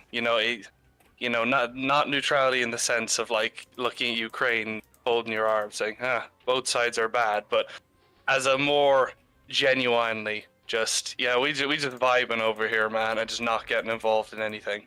I think that neutrality can be valuable when you're acting as a mediator, but mediators are rarely called for these days, especially not impartial ones. The reason, right now at least, that Ireland wants to remain impartial is because you guys are a tax haven and you rely on the sheltering of international capital in order to, generate your nation's sort of economic engine. So it might be. We don't even generate anything off of that. It's so over. Okay, It all just leaves the country now. Boogie. Well, I guess that's the problem Hello. with tax havens as a mode of national Boogie. growth. I mean, like been the a while, Swiss at least stream had Boogie. their Jewish gold the Nazis gave them. Whatever the case may be, well, there it is, right? Tax havens are bad for the world generally for a number of reasons, and I think that on a political level, I imagine the Irish want to maintain a kind of distance from this because of their oppositional politics to the UK, right? Like that's like it happened back in World War II as well. Nazis don't like the UK, so Ireland's kind of like, well, holding their hands up. I think that joining in would be a good idea at this point. Personally, I mean, Ireland is unquestionably a part of Europe, and everyone knows it, and everyone acts it. And getting the politics and the economy in line with that might be to the betterment not only of the world but to your country as well. Thanks, lad. Cover more Irish content now. I'll try to, and I should. You have such wonderful Thank you. accents. to I listen love to. you. I love you. Take care. Yeah, Thank screwed you, up Morokman. again. Next, we have Jungle Karma. Go ahead and ask your question, Jungle. Hey, Vosh, appreciate you and all the content you always put out. So I just want to say that first. But, the U.S., I think, is in a mental health crisis, and I think a lot of people recognize that from things you see with opioid epidemic and how people are on social media and different things like that.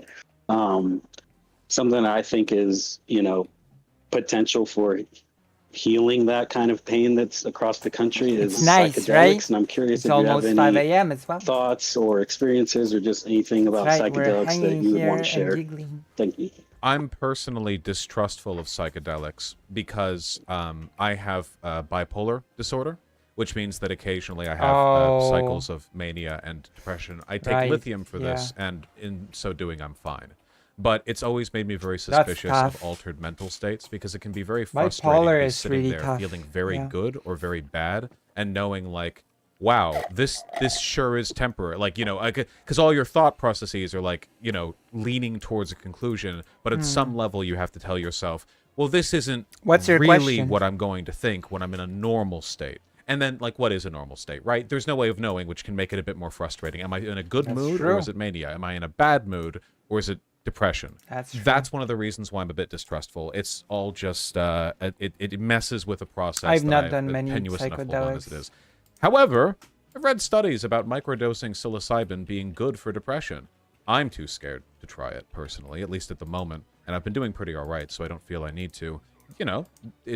Chemicals are chemicals. If there's validity to that research, and if people use it responsibly, I think it can be pretty good, potentially.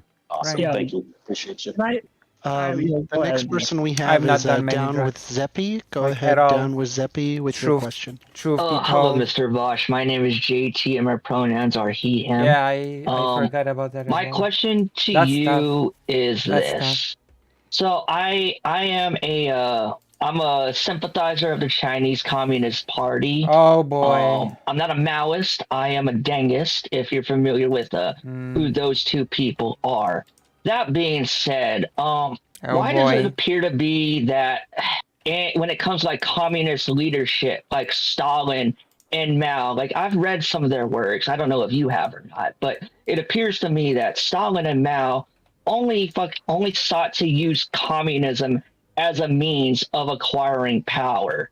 I know you said earlier that communism would solve all issues, but how would communism solve the issue of madmen like Mao and Stalin from attaining power? Like how would communism prevent those people from attaining power? Sorry. Well, this is the boring answer, but I think it's actually quite radical. I think that you have to be radically democratic before everything else. Because I agree with you, so many so-called communist or socialist parties or revolutions have essentially just been personality cults for a specific leader. They say, do away with this democratic apparatus, do away with this one and that one. I will lead the party. We don't need distractions. We don't need infighting. I will manage it. And then, of course, they're just a dictator, and it's just any other dictatorship. I think that we think of democracy in its current form, liberal democracy, as this cut-down, fake, agitated thing, but democracy as like an underlying principle is the single best thing liberalism stands for and fails to adhere to. We need to take that and radicalize it. Marx was a firm believer in democracy on every level. That's why he posited socialism not as equality but as freedom, a mechanism both on an economic and political level where you can maximize Marx the degree to also which people believed that have Poland autonomy and is crucial self-control. for Freedom. socialism. If a movement is anti-democratic, I'm I not will even almost lying. always speak against it. It's true. Even if it brings great material wealth to its people, even if it's very good for its people, it will, if not democratic, ultimately fall on itself. And this happens time and time and time and time again. So that's where my sympathies lie. As long as there is democracy present in a movement, even if it's slow or faltering or failing, I think that there's value there. But if there is no democracy present, if there's no meaningful way of addressing internal issues, like even if there's good being done now, the system is broken, right? I mean, you can arrive at temporarily good outcomes through bad processes, Like you could, after a flood, new nationwide policy, remove all water in sight. It's great for the first day and terrible for the second year. It's just something that I worry about a lot. That's one of the reasons why I push so hard for the vote blue no matter who thing. Not because Democrats are excellent stewards of democracy, but because Republicans would take it away. And we need that, even in its weakened form. All right. Thank you, Mr. Bosch. And I just wanted to say that I hope I be able to debate you on America's failed foreign policy of the past 50 years at some point in the future. God willing. Thank you. Okay. Nice. All right. Hey, Bosch, we had another question called, which said, "I see the concept of transgenocide to be as valid as a concept as white genocide, which is to say, not at all. In both respects, it seems that the word genocide is being used cynically for its emotional effect, suggesting the eventual physical destruction of these groups. I know you're a proponent of transgenocide, either being ongoing or upcoming. Can you tell us exactly what it entails?" Yeah. The rhetoric of the Republican Party is explicitly eliminationist when it comes to trans people. There's a degree of abstraction that you have to do to work out the white genocide thing, where it's like, oh, they mean demographic replacement. And then you look at the demographic replacement, it's like, oh, well, it's not really happening. But they say it's happening. It's like, people are having interracial sex. Maybe in 5 million years, everyone will be at least coffee-toned, whatever. Whereas the rhetoric and the law being applied to trans people is flatly eliminationist. With statements being made by people like Michael Knowles to the effect of we need to eliminate transgenderism, to policies being pushed in red states, which do everything from ban the teaching of them as a group, to saying that the public expression of trans identity is tantamount to sex work or pedophilia. Really, that was a thing, and it was found to be a violation of the Americans' constitutional rights, but that's what they're trying to do. The idea that any kind of drag performance, which by their definition would include somebody who's male wearing female clothing, which describes a lot of trans people, that them performing in public, like a dance, would be considered like stripping. You know, this now the Republicans So aren't going to come wild. out here and say that they're going to build death camps, because not even the Nazis came out there and said they're going to build death camps. You have to look at what the pattern of law and rhetoric is building towards. True. And I think that, respectfully, I think True. that you would have to be quite ignorant to not think this is eliminationist in nature. Correct. That's why it's so essentialized. The Rausch idea, is and this correct. is very common to Republican rhetoric, the idea is that trans people are See, now this is why Vosh is amazing, even though I disagree with his Jewish response. a form of social degeneracy, which were a product of liberal elites who are trying to corrupt Americans by normalizing and abetting this mental illness. And that these degenerates can't be presented in public because that spreads the degeneracy. This is word for word identical to the rhetoric the Nazis took with gay people. Like, it's not like there's no Yeah. and with the wave of legislation against them, the fact that the entirety of the And trans people, because trans people were persecuted as well by the paragraph 174, which we will talk about soon. political will is back behind it, there is just no comparison to the made-up narrative of white genocide.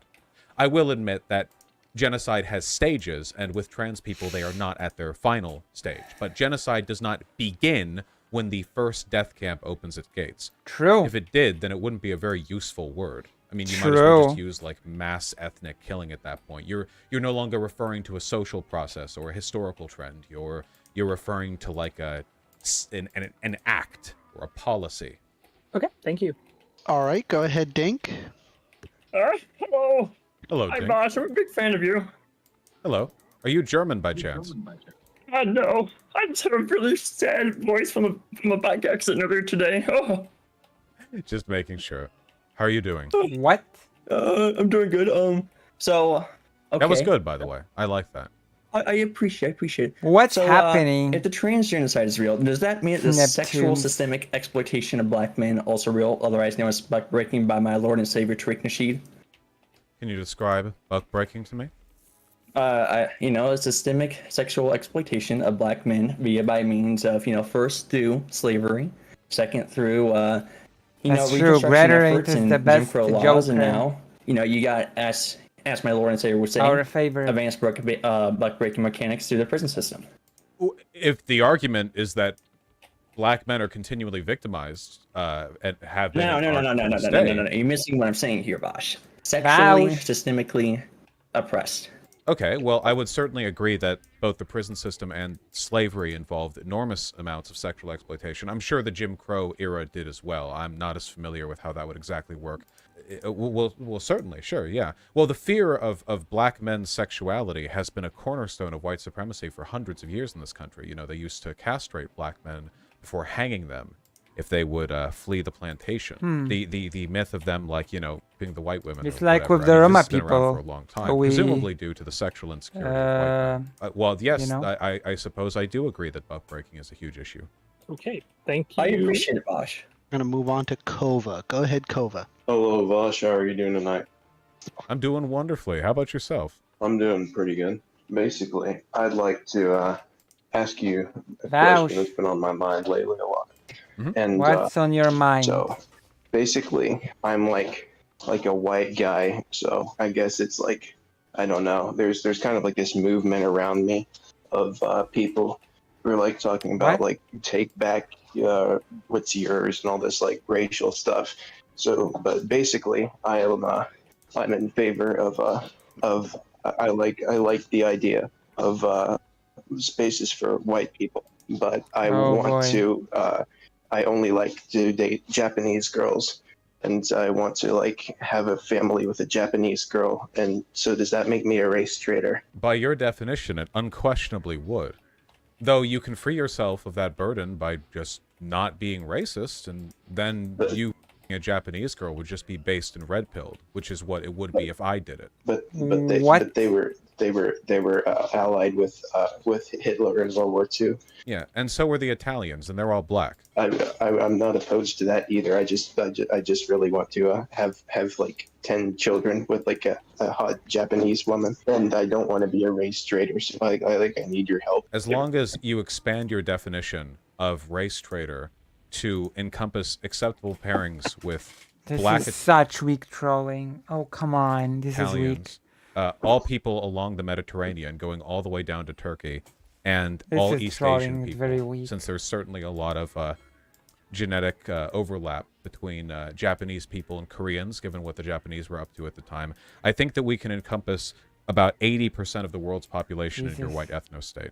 And then you'll be able to have as many children as you want. Yeah, I think that if I had like 8 children with like a Japanese woman, it would start like the super Hyperborean race from Magartha of like white and Japanese mixed children, and that would be like the greatest race ever in the history of the world. Isn't this what doesn't this lead to that like incel Hapa community or whatever, where they're the half Asian, half white parents, and then they're like complaining because they're shorter on average than I am or something? Isn't that a thing? Oh yeah, but like basically those people they don't know what's good because is a like very hard level Asians for me. and whites are like specifically like Japanese and Germanic mixing together, it'll like create the new Hyperborean race, and it'll like take over the world. Gotcha. Okay, I think we're good. I think we're pretty good with this guy. Next, we're gonna go on with Oi Daxiwang. Also, it's pronounced Da Xiwang, the great king of the West. Fascinating character from Chinese history.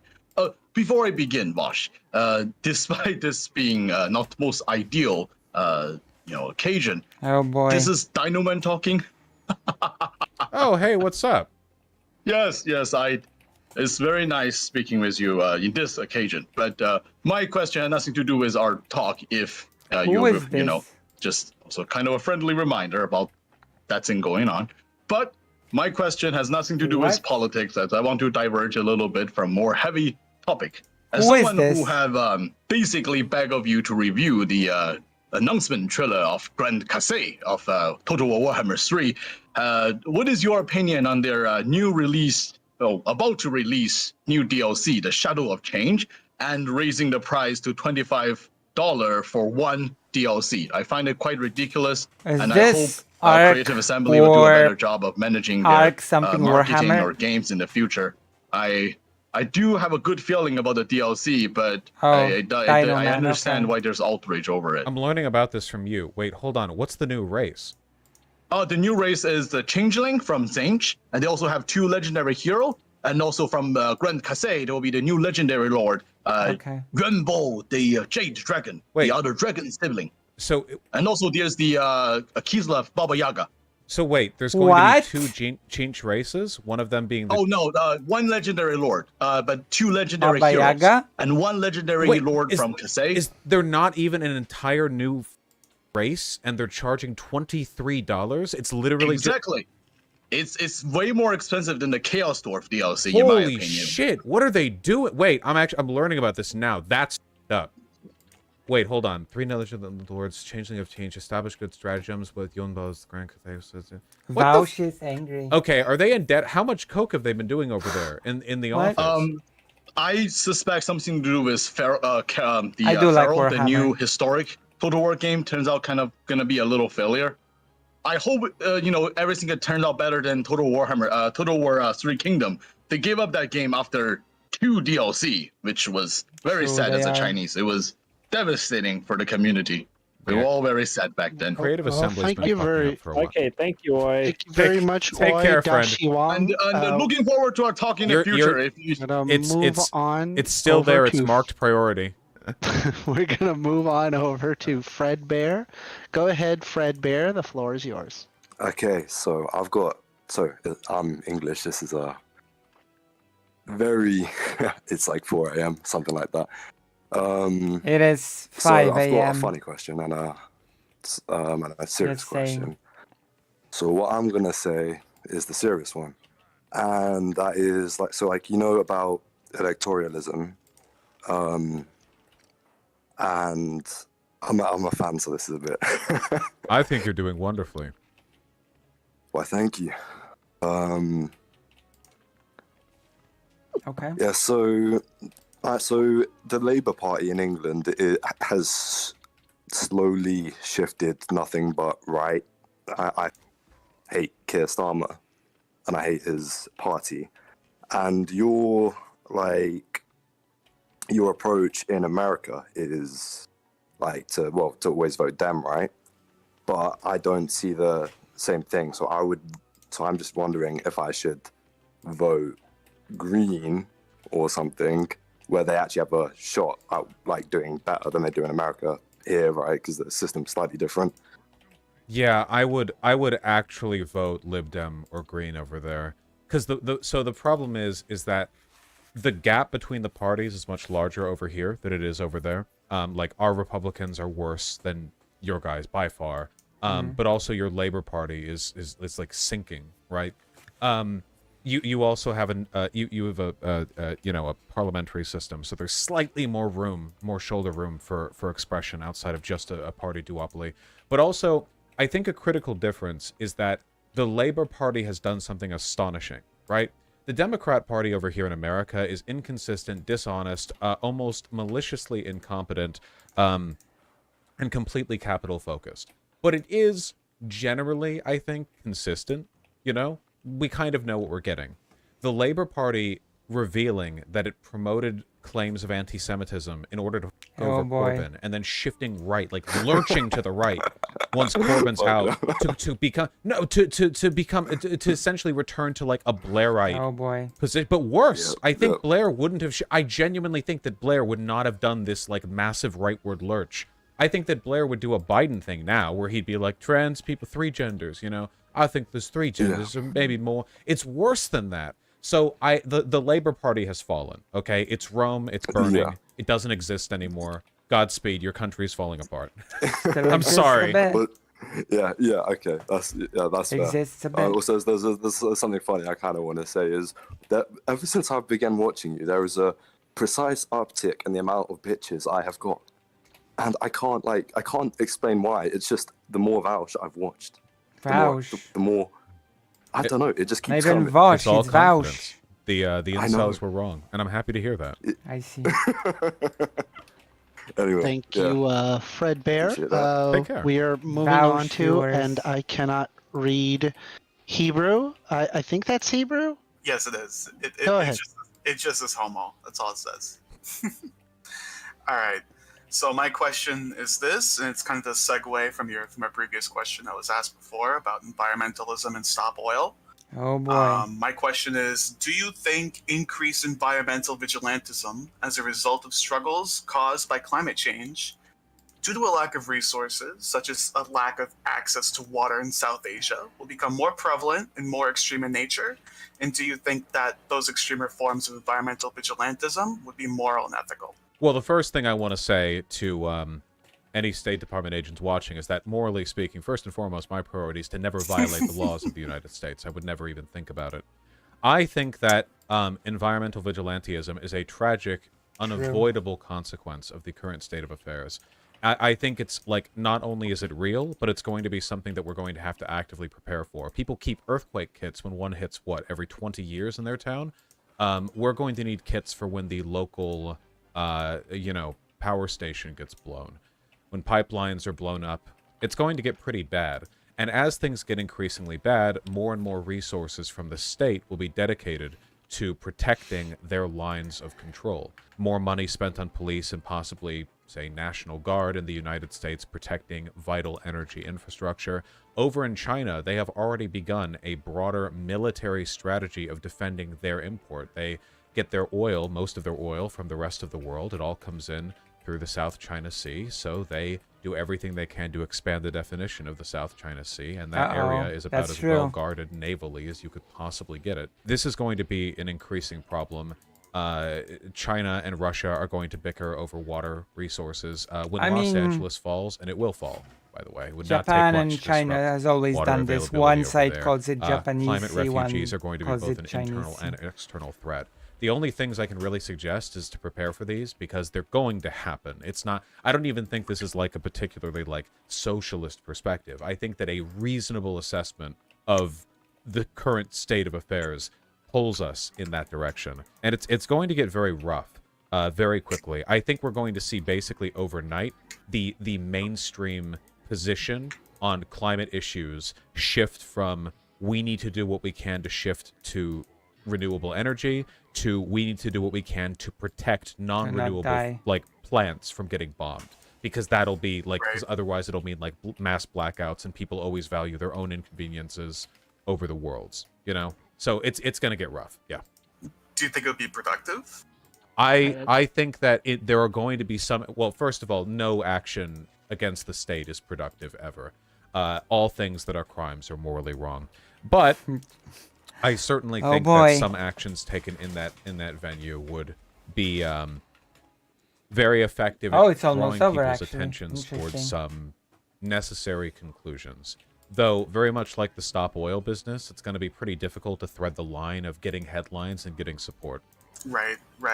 Now, there was a Judeo-Bolshevist conspiracy theorist who debated a while ago, and I actually ended up debating him too, and he said he would give me $500 in crypto if I beat him in the argument. And he just left the server when I beat him. So What a coward. I was wondering if you could tell him that he owes me $500 in crypto. Yeah, he does, in crypto, yeah. 500 bitcoins, even. Yeah. I would say that, yeah. Next, we have Doge Llama. Go ahead, Doge Llama, with your question. Vosh, did you want me to go ahead and make this the final question? We're 30 minutes past. Not sure how long you're willing. One more over this one, and that'll be it for me. Very well. Okay. All right. Go ahead, Doge Let me Llama. introduce Doge Llama. Okay, right. He's gonna have a great question for you. Okay, right. Hey, Bosch, thank you so much for being here. I really do appreciate you listening to all of us, it's always wrong. That's you're right. Wide range of You questions. appreciate me. You put me in contact with Donald Trump. That's crazy. No, I mean, God, I'm just really grateful he introduced me. So I'm just curious how you perceive, like, our debates and our discussions in general to be, like, how do you see those being productive in the state that our world is in right now? Like, if we are going to crumble as a society because capitalism doesn't necessarily, I mean, obviously it doesn't necessarily take care of the people that live within the society, how is it that we're going to maintain ourselves with this shit? And, like, do all these discussions then become null and void once the recession impending hits? Or, like, you know, I don't know if that makes sense. Sorry, I'm a little First bit nervous. of all, at least judging from the emails that I get, I think that I help a lot of people on an individual level. You know, absolutely. It's not all about how to change the world. People are the world. You know, True. being able to make Agreed. people more comfortable in their skin, give them the right arguments to deal with a family member. I or agree friend, with or this. To To reconcile some color. an internal disagreement they've It's had. a- That's valuable in and of itself. But moreover It's than a that, whole I group don't want of to colors. overstate my own importance here. You know, obviously I have a lot of influence, but it's nothing compared to some people. I think that there's a remarkable sort of cascade effect if you handle things properly. For example, thousands of people from my community have done canvassing and phone banking with Progressive Victory, the associated org that True, you've helped my helps the mom. fascists not win in this country. And a lot of those people are young, and a lot of them are going to grow up and be DC staffers. It's very possible, not guaranteed, but still possible, that someone who grew up watching me will one day have a hand in drafting legislation or voting on it. I don't know. Ouch. I don't know. It might turn out to be that way, but as long as I Someone act as though who's it's a watching possibility, Lucy I will feel there's a decent chance that save I the can make it world happen one on some day. level. And those changes, of course, cascade into further ones. So I think how much of an effect will we have? I don't know. It's almost Maybe I die inevitable, tomorrow. Maybe your true. car hits me. The most No, I you hope can, not. well, me too. The most that we can hope for is to do our best and to be satisfied with Me that. too. Maybe our best is enough, Everything's and maybe about it isn't, me but too. it is our best, and that's the most we can hope for. I cannot believe That's a fantastic Vouch answer. Thank you guys makes so much everything for about letting me me ask that too. question. Mark, I do appreciate the positivity there. So, because I think all of us are in it together, and if shit does crumble, we're all going to crumble together. So, thanks, Our Mark. next and final person who will be asking a question, we Two have more. McLovin Max here. to make Two more, everything actually. about After Two this, more? Okay. After this, I would like Ghosty always. to come on. Ghosty, you've got it. I will go ahead and make that happen. Anything you want, Bosh. Vouch. Hey, Bosh. Howdy. Hey, As Vouch. a libertarian socialist myself, Oh, I'm kind no. of curious as to who the most significant I'm worried. political influences are in I'm your worrying life. about this What label. are their works and why? well, I guess, like, you know, there's Marx and Bernie Sanders. I think the biggest one probably would have to be Rosa Luxemburg, I think. Because one of the, I feel like a lot of Rosa Luxemburg, eh? The person that we're actually preparing a big material on.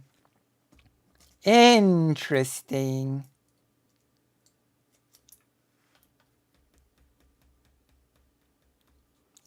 See, I told you Vosh steals my talking points. lefties are pretty good about learning about the history of leftism and leftist ideology and why it's important, but they're not really great at learning about its failures.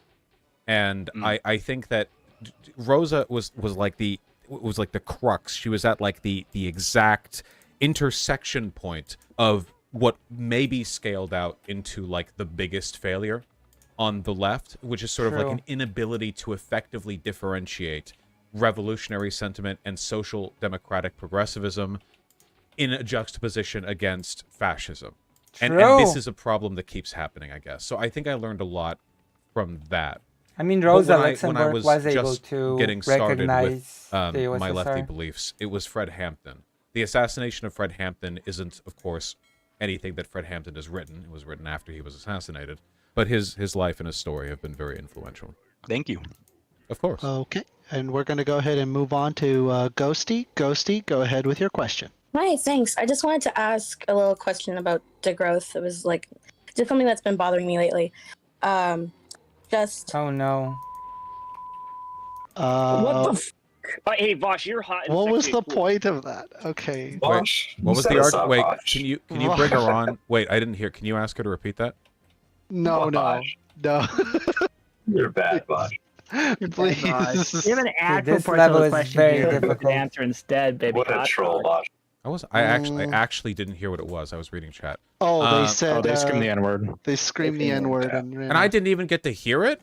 Okay, whatever. Yeah. All right, somebody who isn't them. We said one more, right? That didn't count. How about baby Yeah, hot dog? okay. Well, I have Mike the spelling N-word, expert. I If guess. you want to forego my list here, we can go to Baby Hot Dog. Oh boy. All right, go ahead, Baby Hot Dog.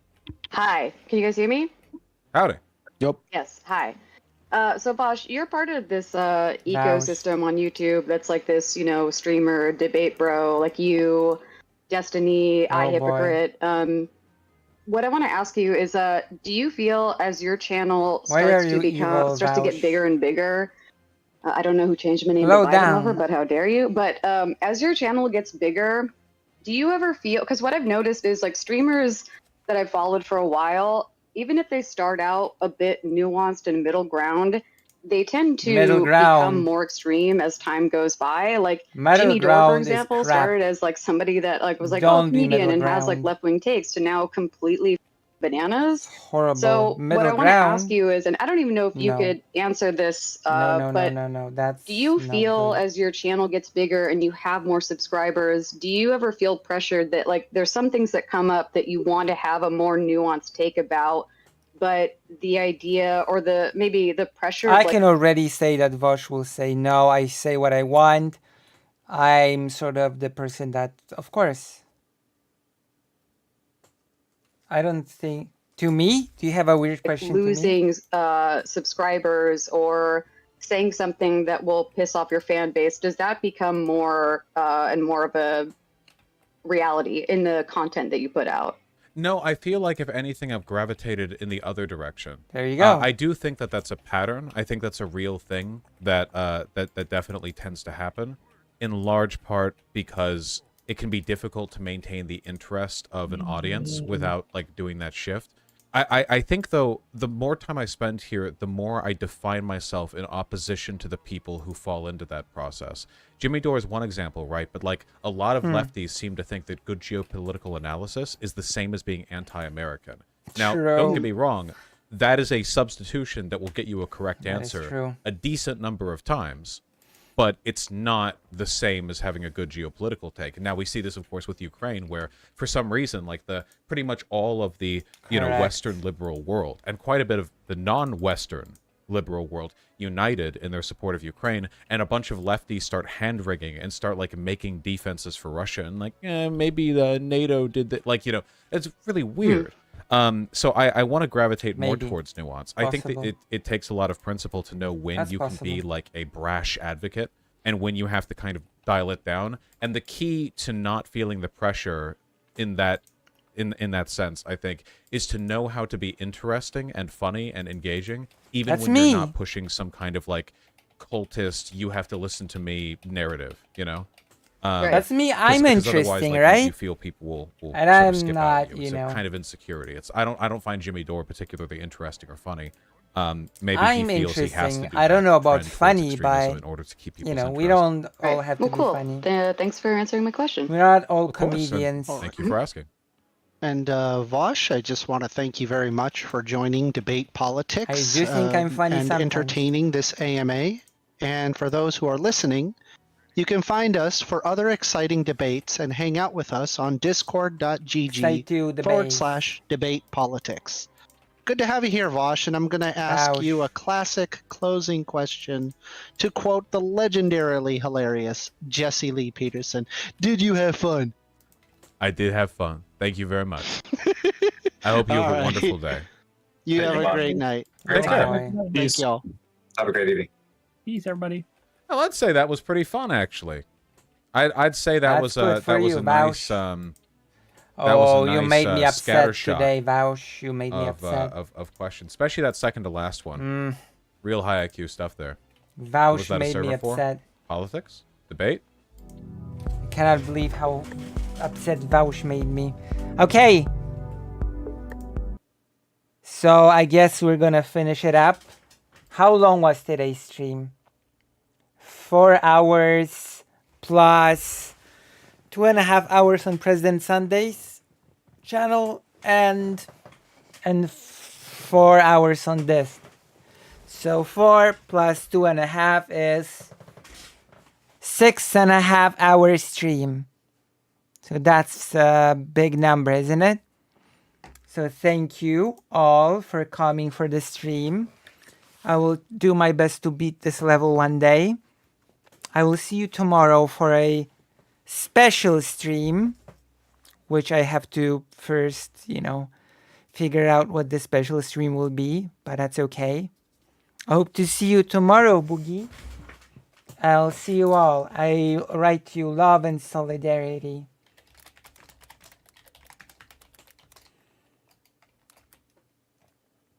I write you here. I didn't even know you were at President Sunday. Oh, I posted the link. I posted the link in the Giggle Cord. I hosted for President Sunday, who has COVID.